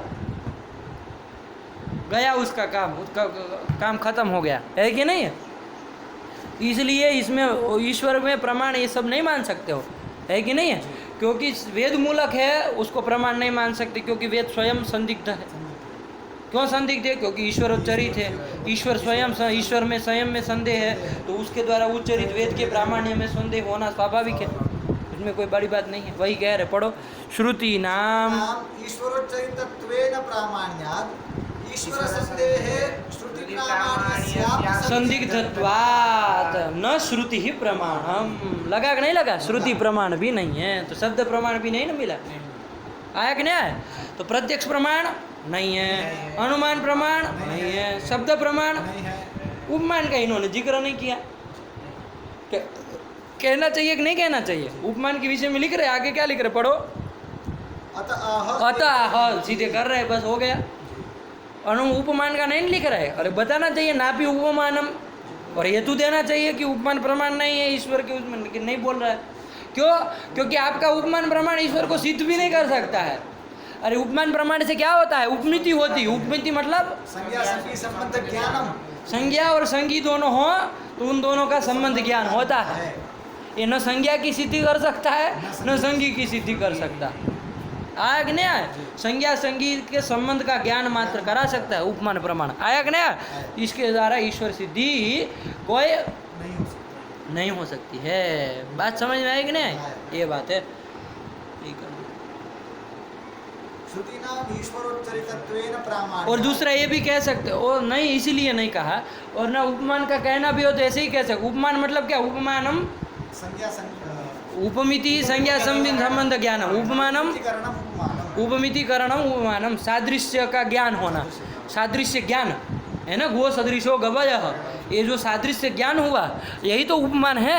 इसी के बाद तो गो गवयो गवय पद वाच्य ये होता है। तो ये ईश्वर का सदृश भी तो कोई नहीं है कि जिससे सादृश्य ज्ञान हो।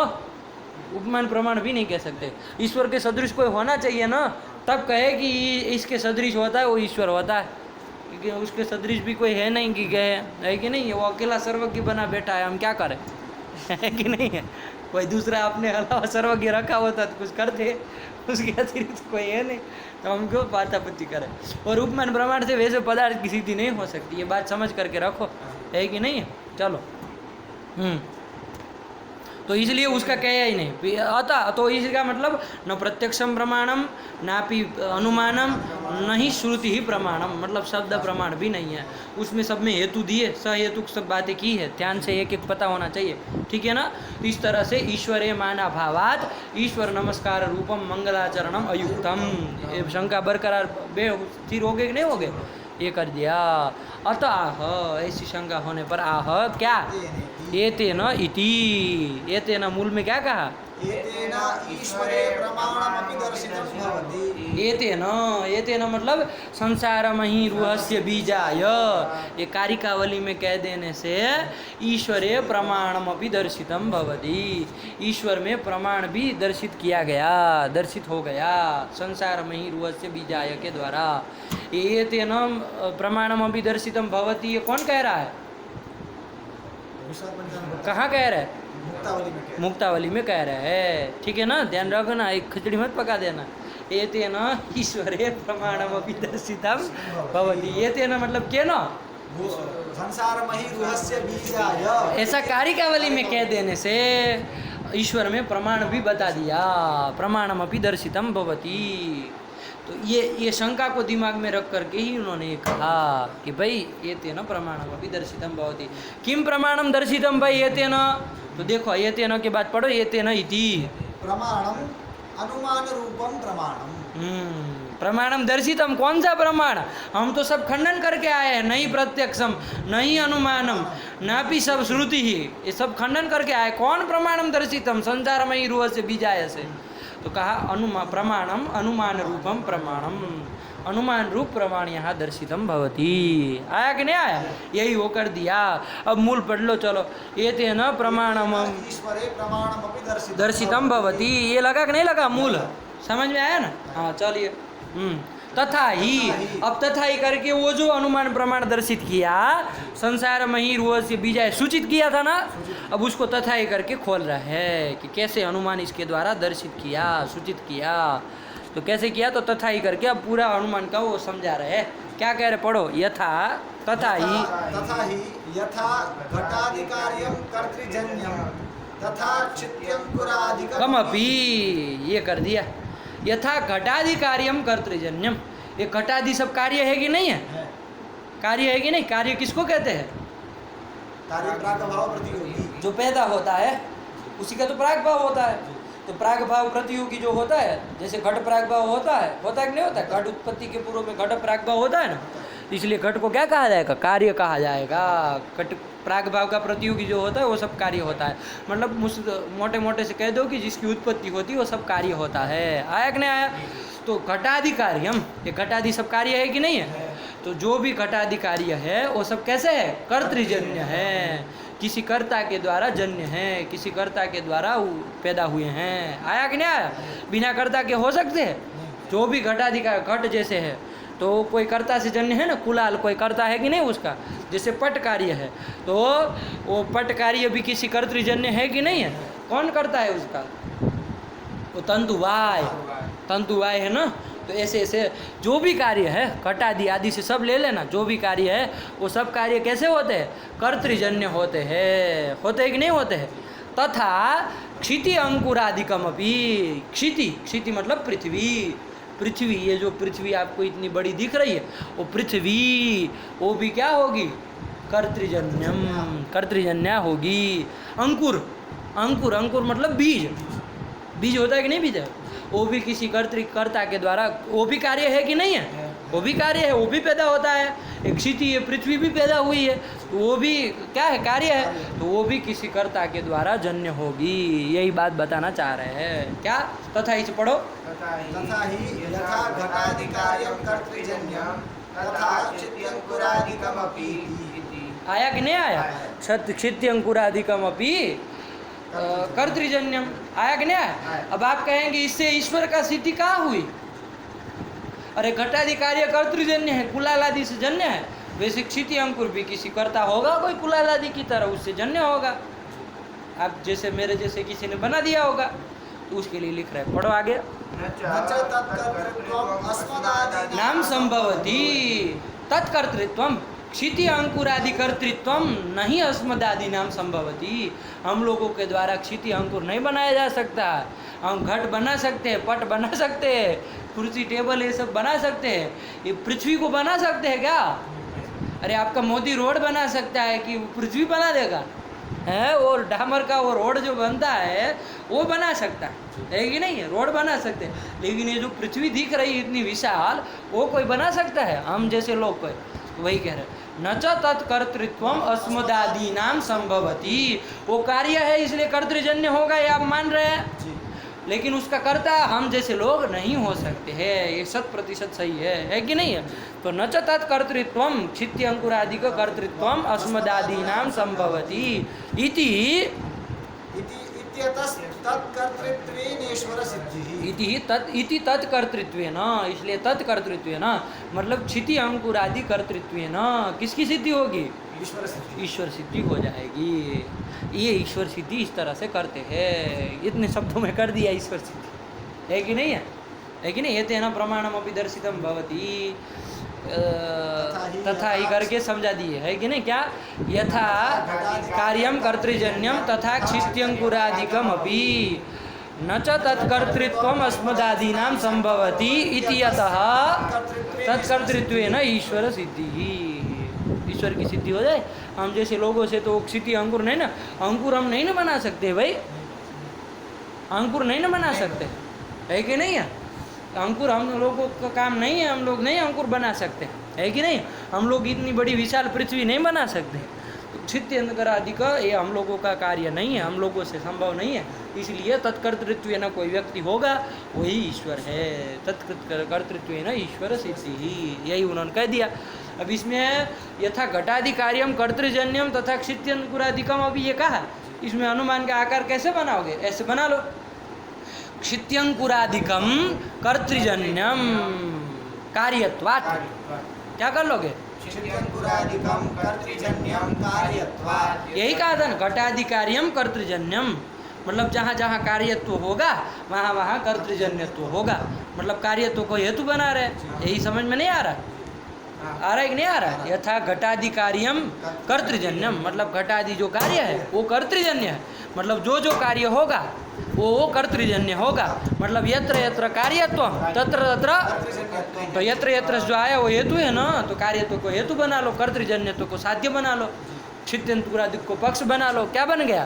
क्षित्यंकुरादिकम कर्तृजन्यम कार्यत्वात् घटवत्। कह देना क्या बन गया, बोलो? क्षित्यंकुरादिकम कर्तृजन्यम कार्यत्वात् घटादिवत्। घटवत् आदि बादी जोड़ दो, छोड़ो अब, है ना? फिर पूछना पड़ेगा आदि से किसको लेना चाह रहे हो, आया कि नहीं आया? इसलिए वो सब छोड़ो। घटवत् एक दे दिए दृष्टांत, बहुत हो गया, अब सारी दुनिया को दृष्टांत बताएंगे। क्या बोले? क्षित्यंकुरादिकम कर्तृजन्यम कार्यत्वात् घटवत्, यही बन जाएगा। पक्ष साध्य हेतु बोलो। पक्ष हुआ क्षित्यंकुरादि, क्षित्यंकुरादि, क्षिति अंकुर आदि जो भी है सब पक्ष है। हाँ, साध्य क्या है? साध्य हुआ कर्तृजन्यम, है कर्तृजन्यम, साध्य हुआ कर्तृजन्यत्वम। क्या बोले अनुमान का आकार? क्षित्यंकुरादिकं कर्तृजन्यं कार्यत्वात्। तो जब वान मान नहीं होता है ना तो जोड़ी साध्य जान, ये चीज़ समझ करके रखो। कैसे बोलोगे, अब ये सब समझाने का रह गया था दिन करी में कि साध्य कैसे पहचाने हैं।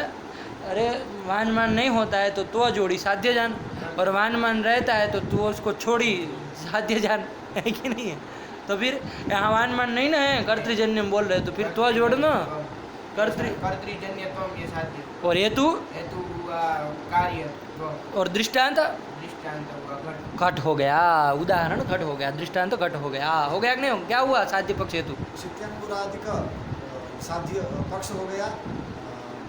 पागल है कि कर्तृजन्यत्व साध्य हो गया, कार्यत्व हेतु हो गया, घट पक्ष।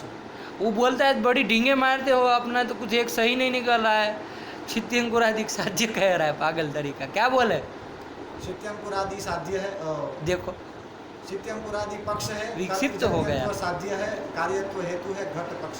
व्याप्ति क्या बनेगी यहाँ, यत्र यत्र कार्यत्वं तत्र तत्र कर्तृजन्यत्वं। होता है कि नहीं होता, जहाँ जहाँ कार्यत्व होता है, घटपट आदि में कार्यत्व है कि नहीं, वो सब कार्य है, उसमें कार्यत्व रहेगा।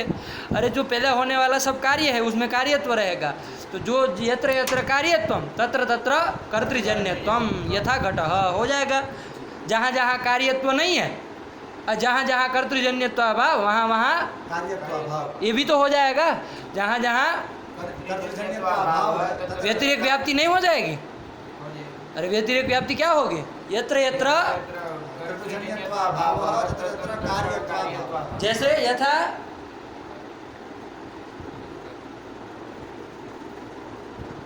अरे गगनम परमाणु, ये क्या है सब, इसमें कर्तृजन्यत्व रहता है, गगन में रहेगा।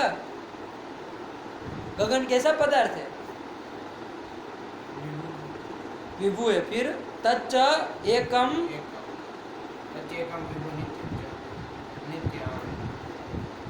तो किससे जन्य होगा, कौन पैदा करेगा आकाश को, नित्य है पंडित जी। क्या यार, उत्पत्ति विनाश रहित जो होता है वो क्या होता है, नित्य होता है ना।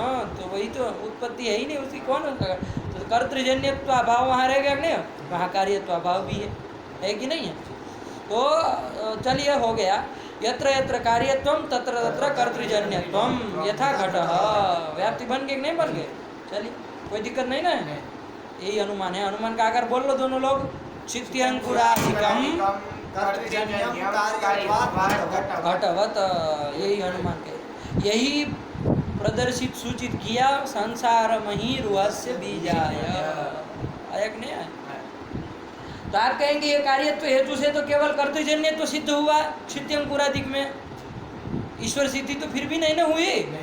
तो उसके लिए तो आगे बताए कि कर्तृजन्य तो सिद्ध हो गया ना, इतना मान लिए। क्षिति अंकुर आदि जो है वो कार्य है, वो भी पैदा हुए ना कभी न कभी, ये कोई नित्य तो है नहीं। पृथ्वी क्षिति अंकुर वगैरह तो कार्य है, तो उसमें भी कर्तृजन्य तो रहेगा। तो कर्तृजन्य तो आपने मान लिया, किसी कर्ता से जन्य है मान लिया। तो वो कर्ता हम जैसा लोग तो संभव नहीं है, हम जैसे लोगों से तो नहीं हो सकता है। तो तत्कर्तृत्व है ना ईश्वर सिद्धि की।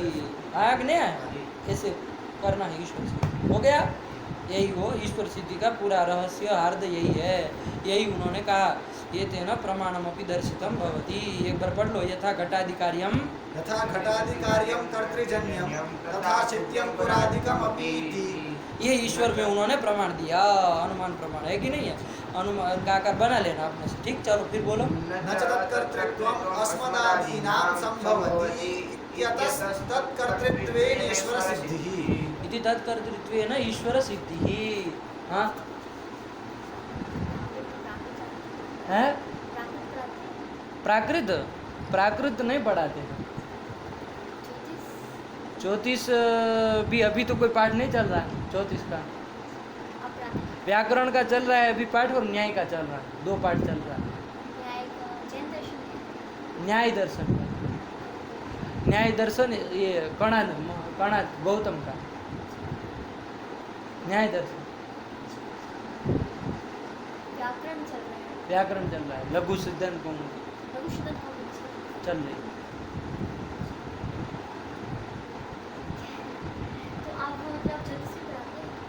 ज्योतिष नहीं अभी तो नहीं पढ़ा रहे कोई। नहीं पढ़ाते तो नहीं। हाँ, पढ़ाने के लिए तो पढ़ा सकते हैं, लेकिन अभी ज्योतिष का कोई पाठ वैसे चालू नहीं करेंगे। मैं सर से पूछता पढ़ा दूँ। हैं? सर से पूछ लूँ। सर को पूछ लेंगे तो हम कैसे पढ़ा देंगे? हमको पढ़ाना है तो हमको पढ़ाना है ना, सर को थोड़ी ना पढ़ाना है।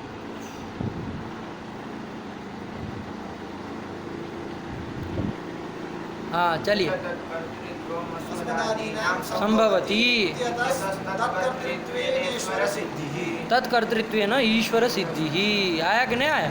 तत्कर्तृत्वेन ईश्वर सिद्धि होगी। हो गया कि नहीं हो गया? समझ में आया ना? चलो अब नीचे चलो, दिन करी हो गया अब। तथा क्षित्याकुरादिकमपि हाँ अन्वत्र ये प्रतीक लिया, हो गया ना? अनुमान का एक बार आकर बोल लो फटाक से। क्षित्याकुरादिकम कर्तृजन्यम कार्यत्वात् घटवत्। ये कर दिया। कार्यत्व हेतु से किसकी सिद्धि कर दी? कर्तृजन्यत्व की सिद्धि कर दी। और जब कर्तृजन्य तो आ गया तो कर्तृजन्य तो हम जैसे कहते नहीं। हो गया कि नहीं हो गया? यही कर रहा है। अब इसमें बहुत चौड़ा लंबा चौड़ा विचार चलेगा, इतने आराम से पतेगा नहीं, इसमें बहुत लंबा चौड़ा जाएगा। दिन कर अभी खाल खींच लेंगे सबकी, है कि नहीं है? ये अनुमान में अभी खाल निकालने बाकी है ना? तभी लगेगा कुछ दम आया, है कि नहीं? कुछ ईश्वर सिद्धि की ऐसा लगेगा। अभी देखिए ये चलना है। क्षित्यंकुरादिकम प्रतीक ले लिए तो उसके दिमाग में पूछ चढ़ा। चलिए, तथा क्षित्यंकुरादिकम अपि। हाँ नन्वत्र किम पक्षतावच्छेदः। हाँ, यहीं से चालू किया उन्होंने कहा। अनुमान का आकार क्या बना है? क्षित्यंकुरादिकम कर्तृजन्यम कार्यत्वात् घटवत्। ये अनुमान का आकार होगा, इससे अनुमिति होगी। वो क्या होगी जरा बताओ? अरे पर्वतो वह्निमान धूमाच महानसवत, इससे ये अनुमान से होने वाली अनुमिति का आकार क्या है? पर्वतो वह्निमान। इस तरह यहाँ पर अनुमान का आकार क्या बोले? क्षित्यंकुरादिकम कर्तृजन्यम कार्यत्वात् घटवत्। इससे अनुमिति क्या होगी? क्षित्यंकुरादिकम कर्तृजन्यम है। क्षित्यंकुरादिकम कर्तृ ठीक ठाक ठाक ठीक ठीक। ये क्या है? कर्तृ क्या बोलो? अनुमिति का आकार क्षित्यंकुरादिकम कर्तृजन्यम। ये हो जाएगा। क्षित्यंकुरादिकम कर्तृजन्यम, तो कर्तृजन्यत्व तो सिद्ध हो जाएगा उसमें। क्षिति अंकुर आदि में वो कर्तृजन्यत्व आ जाएगा तो, और तत्कर्तृत्व ना ईश्वर की सिद्धि हो जाएगी। ये मूल में सब बात कर लिए। अब यहाँ हम लोगों को चलना है कि ननु अत्र किम पक्षतावच्छेदकम। दिनकर की शंका आ गई। ननु अत्र किम पक्षतावच्छेदकम, है कि नहीं है? यही शंका है। इसको लंबा चौड़ा चलेगा, चला जाए। ननु अत्र किम पक्षतावच्छेदकम। जैसे पर्वतो वह्निमान धूमान, यहाँ पक्ष कौन है? पक्षता पक्षतावच्छेदकम पर्वतत्वम। अरे पक्षता का अवच्छेदक धर्म कौन होगा? यही होगा ना। तो इसी तरह यहाँ पर पक्ष क्षित्यंकुरादिकम कर्तृजन्यम कार्यत्वात् घटवत्। इसमें पक्ष कौन है? क्षित्यंकुरादिकम पक्षता क्षित्यंकुरादिनिष्ठा पक्षतावच्छेदकम किम, ये ननु करके शंका कर रहा है। पक्षता क्षित्यंकुरादि की निष्ठा पक्षतावच्छेदक, आप क्या कहना चाह रहे हो? क्या यहाँ आपको कहना है? वही पूछ रहे। ननु अत्र किम पक्षतावच्छेदकम किम पक्षतावच्छेदकम। तो आप क्या उत्तर देंगे? आपके मुंह से सुना जाए। क्षित्यंकुरादिकत्वम। मतलब तो जोड़ दिया तो पक्षतावच्छेदक हो गया। एक क्षित्यंकुरादिकत्वम ये क्या होता है? ये कहाँ रहता है? क्षित्यंकुरादिकत्वम है। क्षित्यंकुरादिकत्व में क्या चीज़ है? ये क्षित्यंकुरादिकत्व में क्या चीज़ है? ये भी कहाँ रहेगा? क्षित्यंकुरकत्व ये भी कहाँ रहेगा? ये क्या चीज़ है? अरे पहले उसमें क्या है? क्षिति अंकुर ये सब पक्ष बना है ना। क्षिति अंकुर आदि ये सब क्या है? पक्ष है। तो क्षिति अंकुर आदि जो है वो सब कर्तृजन्य है कार्यत्वात्। ये किया ना। तो सबसे पहले कौन है उसमें? क्षिति। तो क्षितित्व ही पक्षतावच्छेदक बना लेंगे ना। कहाँ है? परेशान हो गया, है कि नहीं है? अरे क्षिति मतलब पृथ्वी होता है ना, तो क्षितित्वम मतलब क्षितित्वम ही पक्षतावच्छेदक बना लेंगे, है ना? अरे पहला क्षिति है ना, उसी को बना लेंगे। क्षिति को अंकुर आदि सब पक्ष है कि नहीं? क्षिति अंकुर आदि सब पक्ष है। उसमें कर्तृजन्यत्व की सिद्धि कर रहे हैं। किस हेतु से? कार्यत्व हेतु से कर रहे हैं। तो पक्ष में सबसे पहले कौन है? क्षिति है ना। तो पक्षतावच्छेदक क्या मान लेंगे? यही मान लेंगे ना। तो कोई शंका करे ननु अत्र किम पक्षतावच्छेदकम, तो झटिति उत्तर आप क्या देंगे? किसकी तरह? आदित्य आदित्य भंड भंड बोलोगे। पक्षतावच्छेद क्या दोगे? क्षितित्वम, यही कहोगे कि नहीं कहोगे? तो वही कहोगे कि क्षितित्वम पक्षतावच्छेदकम, तो उसके लिए मना कर रहे हैं, ऐसा नहीं कह सकते। पढ़ो पढ़ो, ननु अत्र किम पक्षतावच्छेदकम, शंका हुई। आप जैसे बुड़बक लोग कहेंगे क्षितित्वम पक्षतावच्छेदकम, उसके लिए लिख रहे हैं, पढ़ो। न तावत् क्षितित्वम् क्षितित्वम को पक्षतावच्छेदक नहीं बना सकते, ये नहीं आयकों की शैली है, ऐसे ही लिखते हैं वो। पहले शंका कर देंगे कि भाई ये क्या, कौन है, फिर निषेध करने लगेंगे, ये भी नहीं है, ये भी नहीं है, ये भी नहीं है, और फिर अंतिम में जाके कुछ उत्तर दे तो दे, पता नहीं क्या, अभी तो हमको नहीं पता। जैसे पंचलक्षणी में किया ना, ननु अनुमिति हेतु तो व्याप्ति ज्ञान है, का व्याप्ति है। ननु अनुमिति हेतु व्याप्ति ज्ञान है का व्याप्ति ही, प्रश्न पूछा, अब बताना चाहिए कि क्या व्याप्ति है, उत्तर देना चाहिए ना, लेकिन क्या चालू किया? न तावत् अव्यभिचरितत्वम, न तावत् अव्यभिचरित, अव्यभिचरितत्व व्याप्ति नहीं है। इन लोगों की शैली है, ऐसे भी सब खंडन करेंगे, ये भी व्याप्ति नहीं है, वो भी व्याप्ति नहीं, वो भी व्याप्ति नहीं, फिर अंतिम में जा करके अत्रोच्यते, ये व्याप्ति है, फिर सिद्धांत व्याप्ति देंगे। ऐसा इनका वो है, पहले खंडन कर देते सब, ये भी नहीं, ये भी नहीं, ये भी नहीं। उसी तरह यहाँ प्रश्न क्या किया आपने, जो अनुमान किया, क्या अनुमान किया? साथ में निकल जाना चाहिए, पीछे पीछे नहीं चलना, हम किसको पकड़े साध्य हेतु, ये वो अनुमान प्रयोग किया, इससे आप ईश्वर सिद्धि कर रहे, कर्तृ जन्यत्व का सिद्ध करके आप ईश्वर सिद्धि कर रहे हैं।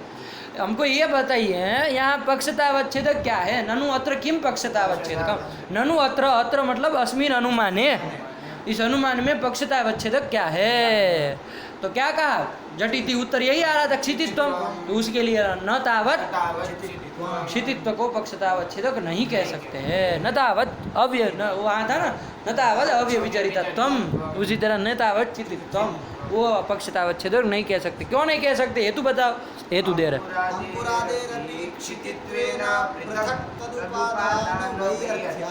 अरे पंडित जी, क्षितित्व को पक्षतावच्छेदक बनाओगे तो क्षितित्व ना, सारी की सारी क्षिति पृथ्वी सब पक्ष में आ गए कि नहीं आ गए? तो अंकुर जो है वो पृथ्वी है कि नहीं है? वो भी तो क्षिति करके, क्षितित्व ना क्षिति करके वो आ गया, तो फिर क्षिति कह के जब आ ही गया तो फिर अंकुर का पृथक उपादान क्या हो गया? व्यर्थ हो गया। तो वैयर्थ्य की आपत्ति आएगी। बात समझ में आएगी नहीं? क्षितित्व को यदि पक्षतावच्छेदक बनाते हो, है कि नहीं, तो अंकुर आदि का पृथक उपादान करना व्यर्थ हो जाएगा। यही पहली आपत्ति दे दी, न तावत् क्षितित्वम। क्यों? न अंकुरादि भी चूंकि क्षिति है ना, तो अंकुरादेरपि क्षितित्वेन, वो भी क्षिति है, पृथ्वी है, क्षितित्वेन पृथक तदुपादान वैयर्थ्या, पृथक उसका उपादान करना, क्षिति से पृथक उपादान करना। मूल में क्या लिखा? तथा क्षित्यंकुरादिकमपि, तो क्षिति कहने से हो ही गया, अब फिर अलग से नाम लेना जरूरी होता है? नहीं ना होता। तो पृथक तदुपादान वैयर्थ्या, वैयर्थ्य की आपत्ति आएगी, इसलिए क्षितित्व को पक्षतावच्छेदक नहीं बना सकते। आया कि ना? जैसे पर्वतो वन्यमान धूमाद में बताऊं मैं आपको, पक्षतावच्छेदक क्या है वहाँ पर? पर्वतत्व पक्षतावच्छेदक हो। अब मैं कहूँ कि पर्वत गिरनारादि वन्यमान वन्यमंतः धूमवत्वात्, ऐसा कुछ बनाऊँ कि पर्वत और गिरनार आदि ये सब क्या है? वन्य वाले है। क्यों? धूम वाले होने से, धूमवत्वात् ये कर दे तो ये गिरनार आदि का पृथक उपादान व्यर्थ नहीं हो जाएगा, क्योंकि पक्षतावच्छेदक पर्वतत्व बना लिए, वो गिरनार भी तो आपका पर्वत ही तो है, तो पर्वतत्व न पर्वत करके भी तो गिरनार का संग्रह हो ही गया, पृथक गिरनार का उपादान करना व्यर्थ है ना, वही वाली बात है। आया कि नहीं? तो जैसे नहीं बोला जाता है ना, वैसे यहाँ पर भी पृथक उपादान व्यर्थ हो जाएगा। कब? क्षितित्व को यदि पक्षतावच्छेदक बना, पक्षतावच्छेदक यदि ऐसा कुछ बनाए कि जो उसमें अंकुर में न चला जाए, ऐसा कुछ बना है ना, तब तो कह सकते हैं कि अब उससे केवल क्षिति ही आएगी और अंकुर करके अंकुर पृथक आएगा, अंकुरत्व न, ऐसा कुछ हो सकता था। लेकिन क्षितित्व को ही बना लेते यदि पक्षतावच्छेदक, तब तो अंकुर भी तो क्षिति है। क्षिति मतलब पृथ्वी, क्षिति का नाम पृथ्वी है ना, पर्याय है। क्षिति, पृथ्वी, भूमि, ये सब क्या है? पर्याय है। ये आपके जो इधर वो गिना है नवद्रव्य कारिकावली में, उसमें क्या कहना है? उसमें तत्र पृथ्वी तेज जल तेज ये नहीं की है वहाँ क्या तेजो मरुद्व्यो काल दिक देहिनो मनः ये कहा। क्षिति क्षिति पहला लिया, क्षिति मतलब पृथ्वी। तो वही क्षितित्व को यदि पक्षतावच्छेदक नहीं बना सकते, क्यों? यदि उसको बनाते हैं तो अंकुर आदि का पृथक उपादान व्यर्थ हो जाएगा।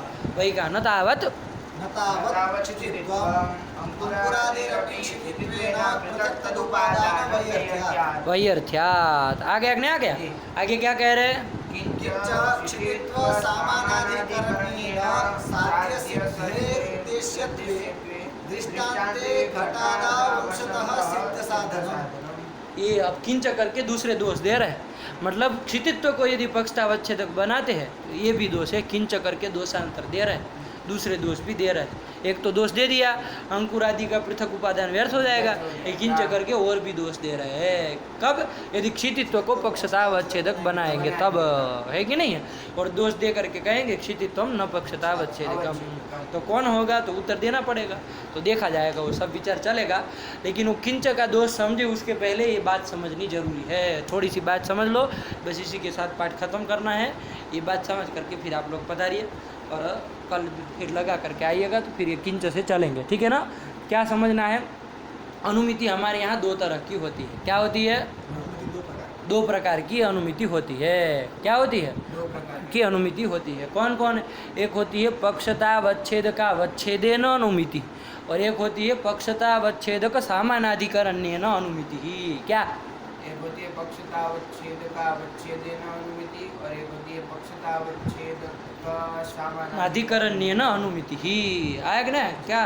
एक होती है पक्षतावच्छेदकावच्छेदेन अनुमिति और एक होती है पक्षतावच्छेदक सामानाधिकरण्येन अनुमिति। दो तरह की अनुमिति होती है। आया कि ना? इसको समझ लीजिए। यहाँ समझ लिए, आपको चाहे वेदांत का कोई ग्रंथ पढ़ेंगे वहाँ भी काम देने वाला है, चाहे व्याकरण के र प्रत्याहार का शास्त्रार्थ पढ़े, र प्रत्याहार के विषय में शास्त्रार्थ है ना आपके व्याकरण में, तो उसको भी पढ़े तो उसमें भी काम देगा, सब जगह काम देगा। इसलिए इस चीज़ को सही से समझ लो, एक बार समझ लिया तो सब जगह काम देगा। अनुमिति दो प्रकार की होती है, पक्षतावच्छेदकावच्छेदेन अनुमिति ही और पक्षतावच्छेदक सामानाधिकरण्येन अनुमिति ही। आप कहेंगे किसको पक्षतावच्छेदकावच्छेदेन अनुमिति कहते हैं, किसको पक्षतावच्छेदक सामानाधिकरण्येन अनुमिति कहते हैं, ये समझना पड़ेगा ना। तो देखो, जैसे अनुमिति आपकी पर्वतो वह्निमान, क्या है? पर्वतो वह्निमान। तो पक्षतावच्छेदकावच्छेदेन अनुमिति पहले समझते हैं। पक्षतावच्छेदका, इसका लिख लो, चलो इसको लिख लो, नियम ही लिखो।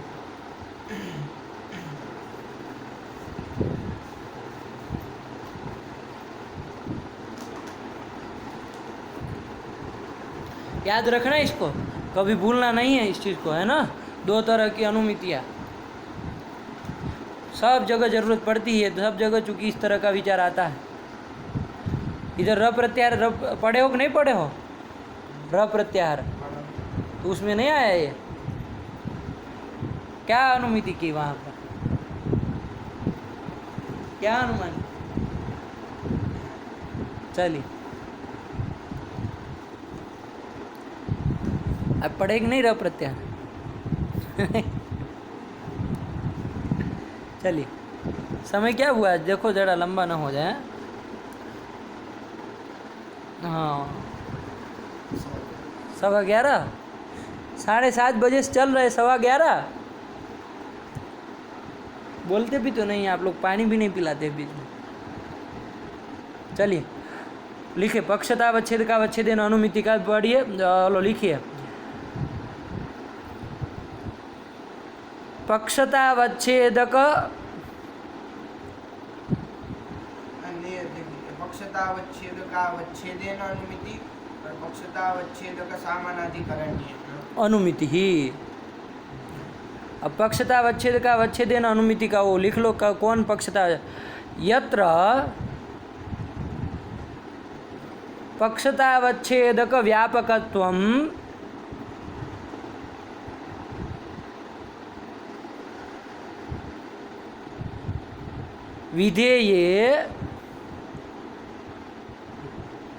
विधेय संसर्गे वा भासते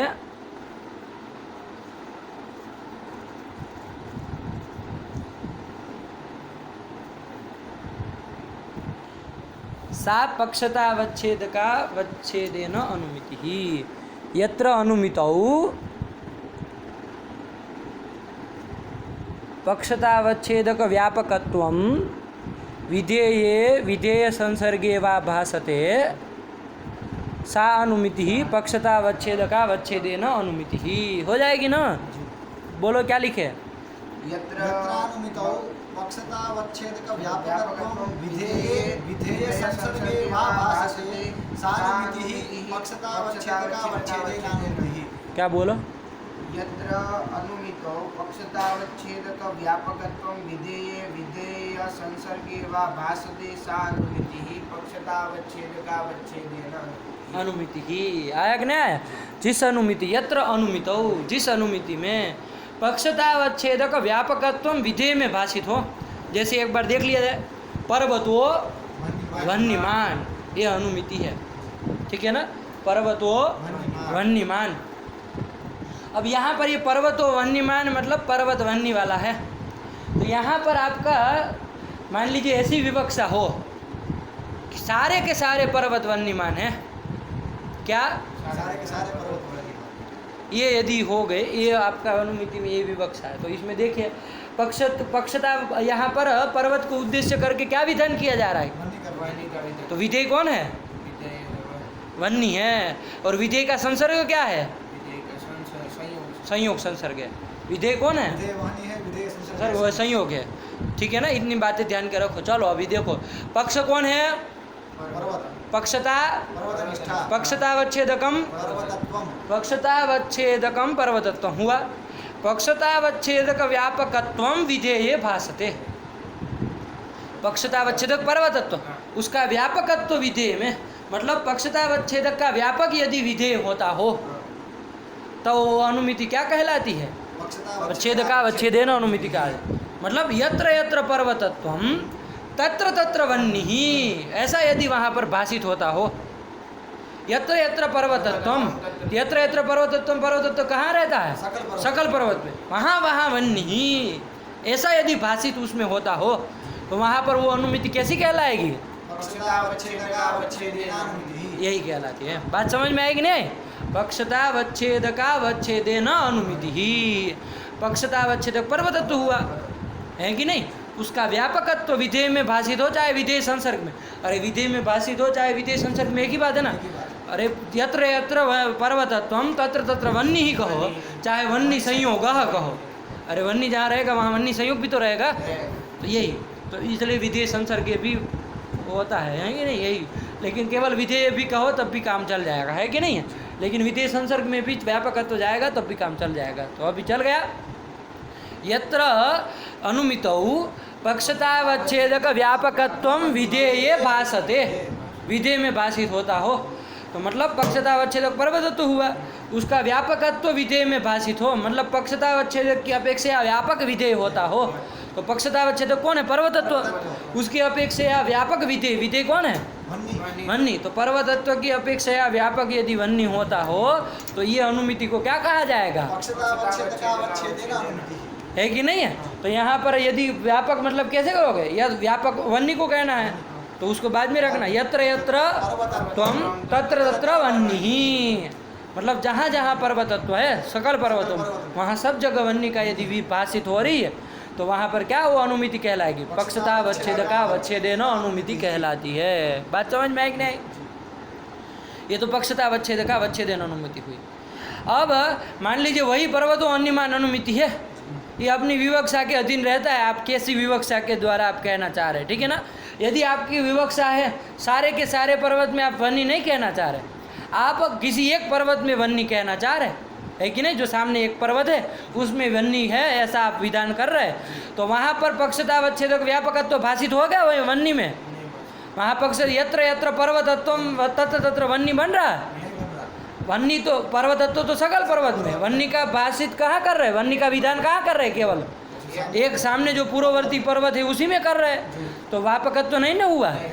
तो वहाँ पर वो पक्षतावच्छेदकावच्छेदेन अनुमिति नहीं कहलाती। वो क्या कहलाती है? पक्षतावच्छेदक सामानाधिकरण्येन अनुमिति ही। तो उसका भी लिख लीजिए, यत्र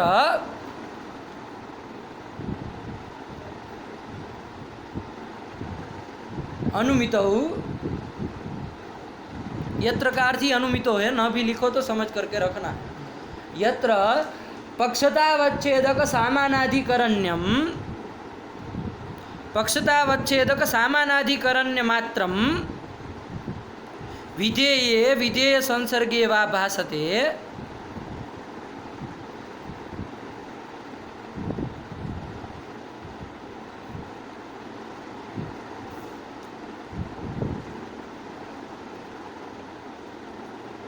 जहाँ अनुमिति में पक्षतावच्छेदक सामानाधिकरण्य मात्र भाषित होता हो विधेय में चाहे विधेय संसर्ग में, वो अनुमिति कैसी अनुमिति कहलाएगी? सामानाधिकरण्य न अनुमिति है कि नहीं है? वहाँ पक्षतावच्छेदक व्यापकत्वम था, यहाँ पक्षतावच्छेदक करण्य, सामानाधिकरण्य मात्र हमको चाहिए, व्यापकत्व नहीं चाहिए। सामानाधिकरण्य मतलब स्वाधिकरण वृत्तित्व है, है? गले में आवाज अटक जा रही है। स्वाधिकरण वृत्तित्वम। हाँ, तो पक्षतावच्छेदक सामानाधिकरण्य मतलब पक्षतावच्छेदकाधिकरण वृत्तित्वम, जहाँ केवल विधेय में चाहे विधेय संसर्ग में भाषित होता हो, वहाँ क्या होगी? पक्षतावच्छेदक सामानाधिकरण्य न अनुमिति ही। वही पर्वत व वन्यमान में देख लो, मान लीजिए किसी एक पर्वत में ही वन्नी का विधान कर रहे हैं आप, है कि नहीं है? इस तात्पर्य से आपने पर्वत व वन्यमान अनुमिति की है, तो वहाँ पर पक्षतावच्छेदक क्या हुआ? पर्वतत्व। पक्षतावच्छेदक तो पर्वतत्व हुआ, आया कि नहीं? उसका सामानाधिकरण्य, सामानाधिकरण्य मतलब पक्षतावच्छेदक का जो अधिकरण, कोई एक अधिकरण पकड़ो, कौन अधिकरण? सामने वाला जो पदार्थ है वो उसका अधिकरण है कि नहीं? पर्वतत्व का अधिकरण, उसमें वृत्ति कौन होना चाहिए? विधेय चाहे विधेय संसर्ग, तो उसमें विधेय वो वन्नी है कि नहीं है? तो वो वन्नी जो विधेय है उसमें क्या भाषित हुआ? पक्षतावच्छेदक सामानाधिकरण्य ही भाषित हुआ ना, मतलब पक्षतावच्छेदकाधिकरण वृत्तित्व ही भाषित हुआ कि नहीं हुआ? तो ऐसा जहाँ होता है वहाँ पक्षतावच्छेदक सामानाधिकरण्य न अनुमिति होती है। आया कि नहीं आया? दोनों तरह की अनुमति आई, वो आपके विवक्षा के अधीन होता है कि कौन सी आपके अनुमिति यहाँ विवक्षित है। आया कि नहीं आया? अवच्छेद पक्षतावच्छेदक अवच्छेदेन अनुमिति कि पक्षतावच्छेदक सामानाधिकरण्य न अनुमिति। मोटे मोटे से यदि कहे तो जहाँ मतलब पर्वत व वन्यमान में यदि सकल पर्वत में वन्नी की सिद्धि कर रहे हैं, क्या कर रहे हैं? सकल पर्वत में वन्नी का वो विधान कर रहे हैं, विधेय सिद्धि कर रहे हैं, तो वहाँ पर कैसी अनुमिति कहलाएगी? क्योंकि वहाँ हो गया ना पक्षतावच्छेदक व्यापकत्व विधेय में आ गया कि नहीं आ गया?